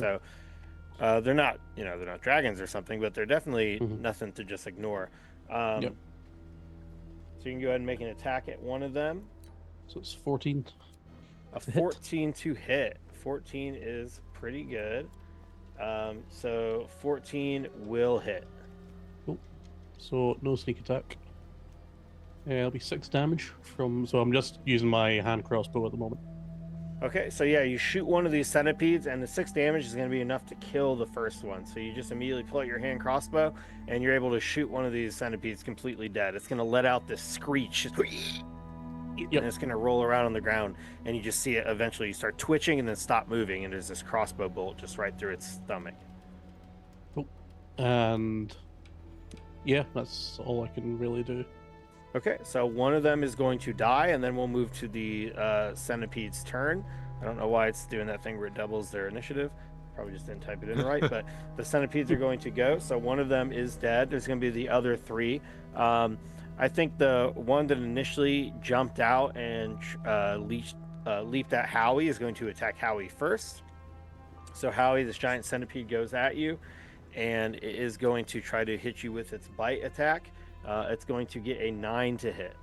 Nope. All right, so it leaps at you, but you're able to dodge it, and then the centipede misses you. It hits the cupboard. It falls down to the ground. One of the other centipedes is going to crawl forward towards Callum. Callum, it's going to attempt to bite your foot. It's going to Ew, get bugs. 19 to hit this time. Oh, that sucker bit me. So yeah, it goes ahead and it bites you, and it's going to hit you for 6 damage as it bites your foot. And then you need to make a you need to go ahead and make a save. So it looks like it's going to Which be a save? Constitution saving throw Right. after you take 6 damage, which is kind of a lot.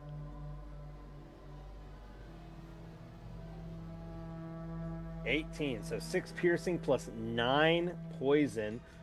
You did manage to save, so you're going to only take half of that. So it looks like you're going to take a total of 11 damage as this thing bites you, but you were not poisoned.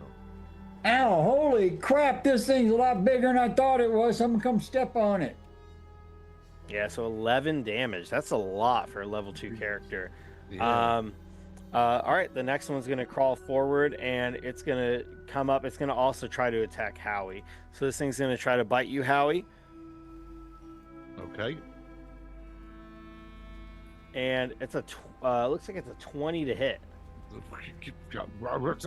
Yeah, that'll do. It's a 20 to hit. It's going to hit you for 5 plus 7 poison damage, which is 12. Go ahead and make a Constitution saving throw. Okie doke. 16. So because you succeeded on that save, you're going to only take half the poison damage. So it's going to be a total of 8 damage. Okay. But you are not poisoned. So all 3 of the remaining ones have already attacked. So Callum, it's your turn. You are next in the initiative. This thing has, I mean, it really hurt. This thing is huge. It's like its giant pincers have stabbed right into your thigh, and you're bleeding all over the place. What would you like to do? Movie anaconda. I don't know why. I know it's a centipede. Well, I'm going to attack it. Okay. I'm going to use my quarterstaff.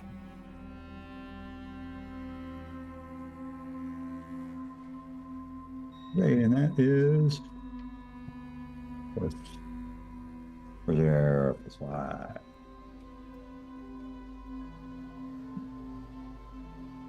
Ten. Oh, So you roll a 10 to hit. That is not going to hit. So as you swing at it with his quarterstaff, the centipede manages to skitter a little bit to the left, and your quarterstaff kind of clangs against the floor below you. This room is kind of like a stone floor. This is the kitchen, I guess, easier to clean, and your quarterstaff just kind of rings against it. well, I get to go again Okay. with an unarmed attack. So I'm going to try it again.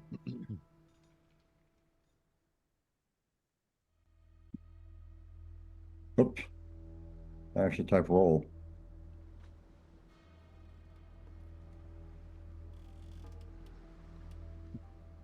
I got 20 that time. 20 definitely hits. Go ahead and roll your damage. And that is going to be with my unarmed strike, 1d4 plus 3.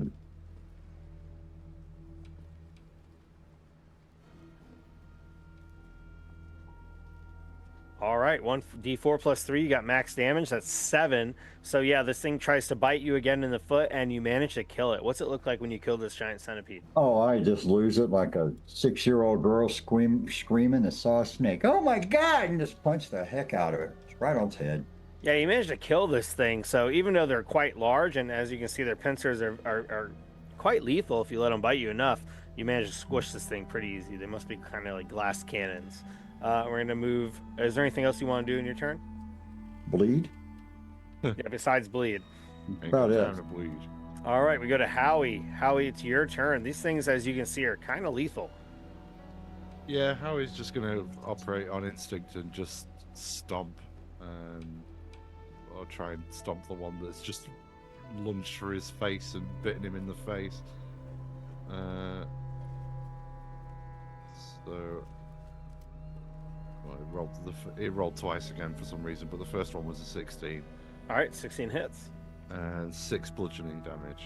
Yeah, that hits, and that's enough damage to kill it. So yeah, you're able to stomp on this thing and just kill it again with your unarmed strike. So the 6 damage is enough to kill this thing. They seem to squish pretty easily. Is there anything else you'd like to do on your turn? Yeah, and then I'm gonna bonus action is Howie's gonna spin on his heel and try and roundhouse kick the other centipede that's all up in his grill. Okay. That's 23 to hit Yeah, 23 definitely hits. and 5 bludgeoning damage this time. Yeah, you managed to roundhouse, and just like Patrick Swayze, you're able to slay this thing pretty easily with the roundhouse kick. Roundhouse. Yeah, kick it in all 100 of its knees, or 200 of its knees, or however many knees it's got. All right, yeah, you roundhouse kick this thing, and it kills that one as well. All 4 of them have died. This is only a very quick couple of seconds, but it seems like half the party is pretty injured just from this sudden attack from these giant centipedes. Bloody hell! Here, I tell you what, Caleb, I found a couple of these vials earlier. I think there's some healing stuff in them. Here, you take one. Well, I sure appreciate it. Because, yeah, it's pretty messy over here. I think I'm going to get sick. Eyes out blood everywhere. Howie necks one of these Here, I thought mysterious we were potions. spicing the stew with that. Well, I mean, it's a question of spicing the stew with them, or spicing them with the various bodily fluids that are dripping out of both me and our friend Caleb there. It's Cal. Well, when you put sorry. it like that, Sorry, I've had a bit to drink. Pronunciation was not my strong point. Sorry, Oh, Callum. you're not the first person to do that. Well, in But any yeah, I case, definitely am. bottoms up. Yakida. And what is the healing of those? Yeah, here, what? Matt, Gizan getting some of these bits of whatever these things are into the stew. Yeah.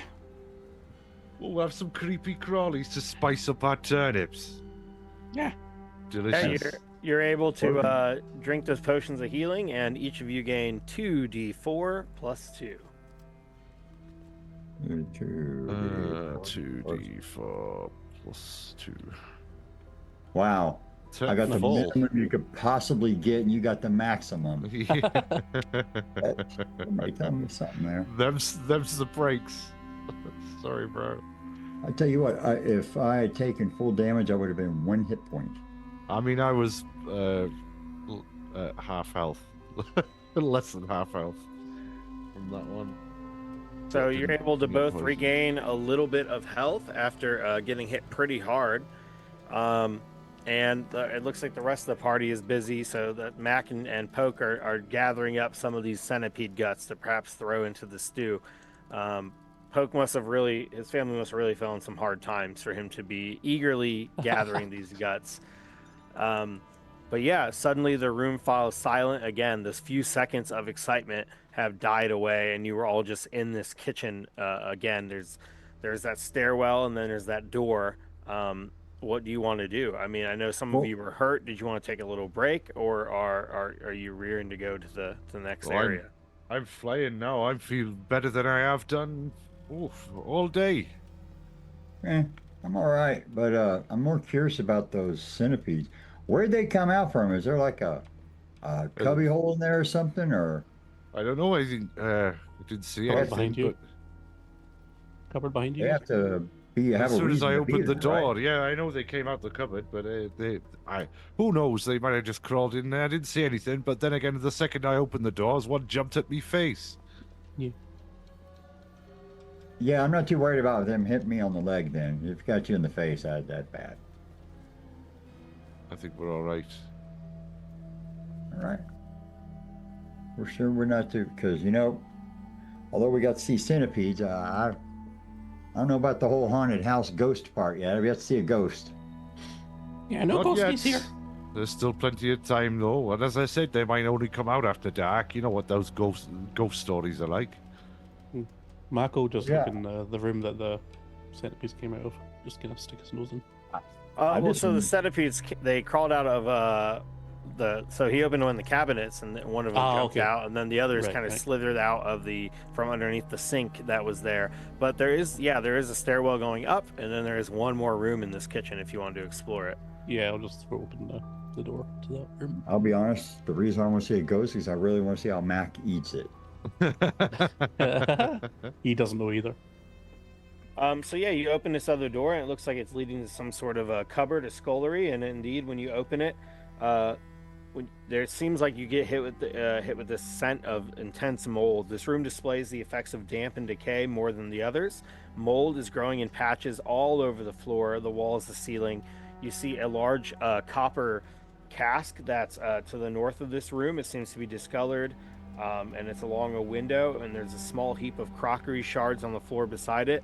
And then you see in front of you another set of stairs, except this one seems to be leading down into a basement below.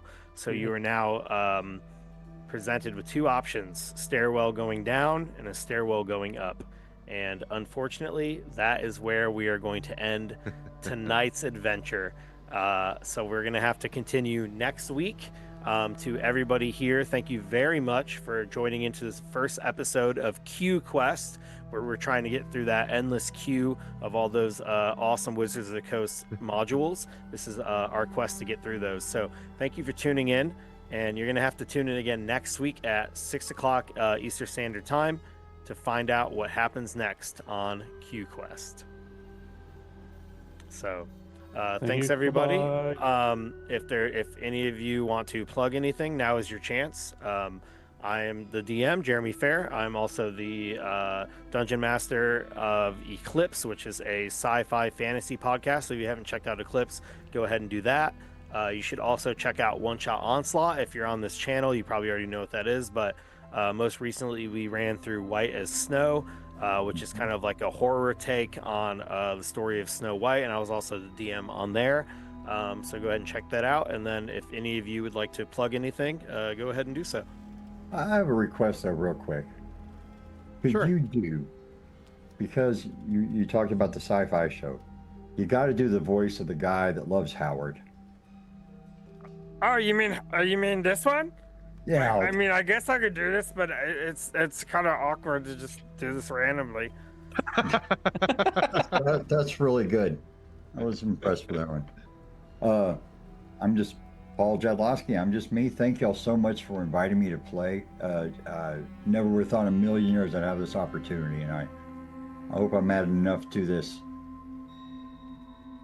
Dude, you're doing great. Don't worry. There's plenty more yet to come. Oh yeah. All right, Drondu, where can we find you? You can find me right here, and if you look anywhere else, then you're a fool, a mad, impetuous fool. I'm all over the Majestic Goose Network. I also do, well, contrary to what the statement I've just made, I also do appear quite a lot on the No Return podcast. That's a fantasy, comedy, audio drama. I play various different roles in that, and yeah, I have my own Twitch channel, but I very rarely stream on it. But if you happen to see me online, by all means, come along and hang out with me. I'll be happy to chat with more people on the rare occasions where I do stream. But other than that, yeah, just check out Majestic Goose Network. I've got my fingers in most of the pies that we offer. Was there anything else that the rest of you would like to plug real quick while we're here? Not really, other than the Majestic Goose Discord. If you want to catch up with any of the cast here, just go Yeah, to we're bit.ly/halfway to Discord. Yeah, we're all in there. Yeah, and plug the Patreon because I think Oh yeah. think people need to know about the Patreon so they can assist out. Because one thing that I try to, the way I justify being a patron is real simple. I can listen to this for an hour, a couple of hours. It's cheaper than going to the movies by a lot. Well, this is the thing. I mean, I think we are all patrons or started off as patrons at some point anyway. It's a great way, not that we're selling cash for access or anything, but it's a great way to get opportunities to play games with us. You'll get first sort of look on anything, any projects like this. We have patron content, and I think that now that we're starting to pick things back up again on the network and scheduling's becoming less of an issue, there'll be more bonus content to come, little side quests, things like little one-offs and little bits and pieces that we've done in the past. I know we've done Roll for Weird spin-offs and One-Shot Onslaught spin-offs and things like that that you can only find on Patreon. But Links also down just below onto the channel. yeah, and if you enjoy what we do, it even just a donation of $1 a month will really help us keep the lights on. This stuff, I don't want to harp on about it, but all this stuff does cost money. and like you've always said, if It's not even, you it's can't not even give, just the money though. It's like all the work going into it as Yeah, well I should mean, be it's- rewarded.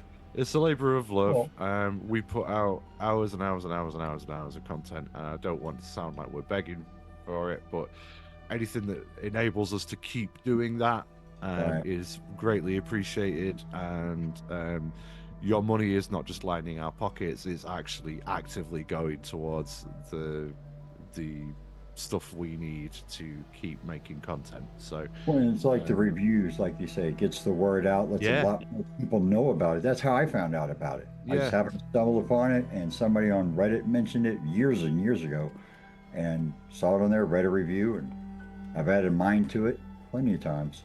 yeah, and I mean, we don't do it for the money, yeah, but and if you're it listening sure to as shit this helps. on a podcast or something, make sure you like it and Yeah. like whatever you do on the specific channel you're listening on. Mm-hmm. You know, like it, follow, subscribe, whatever.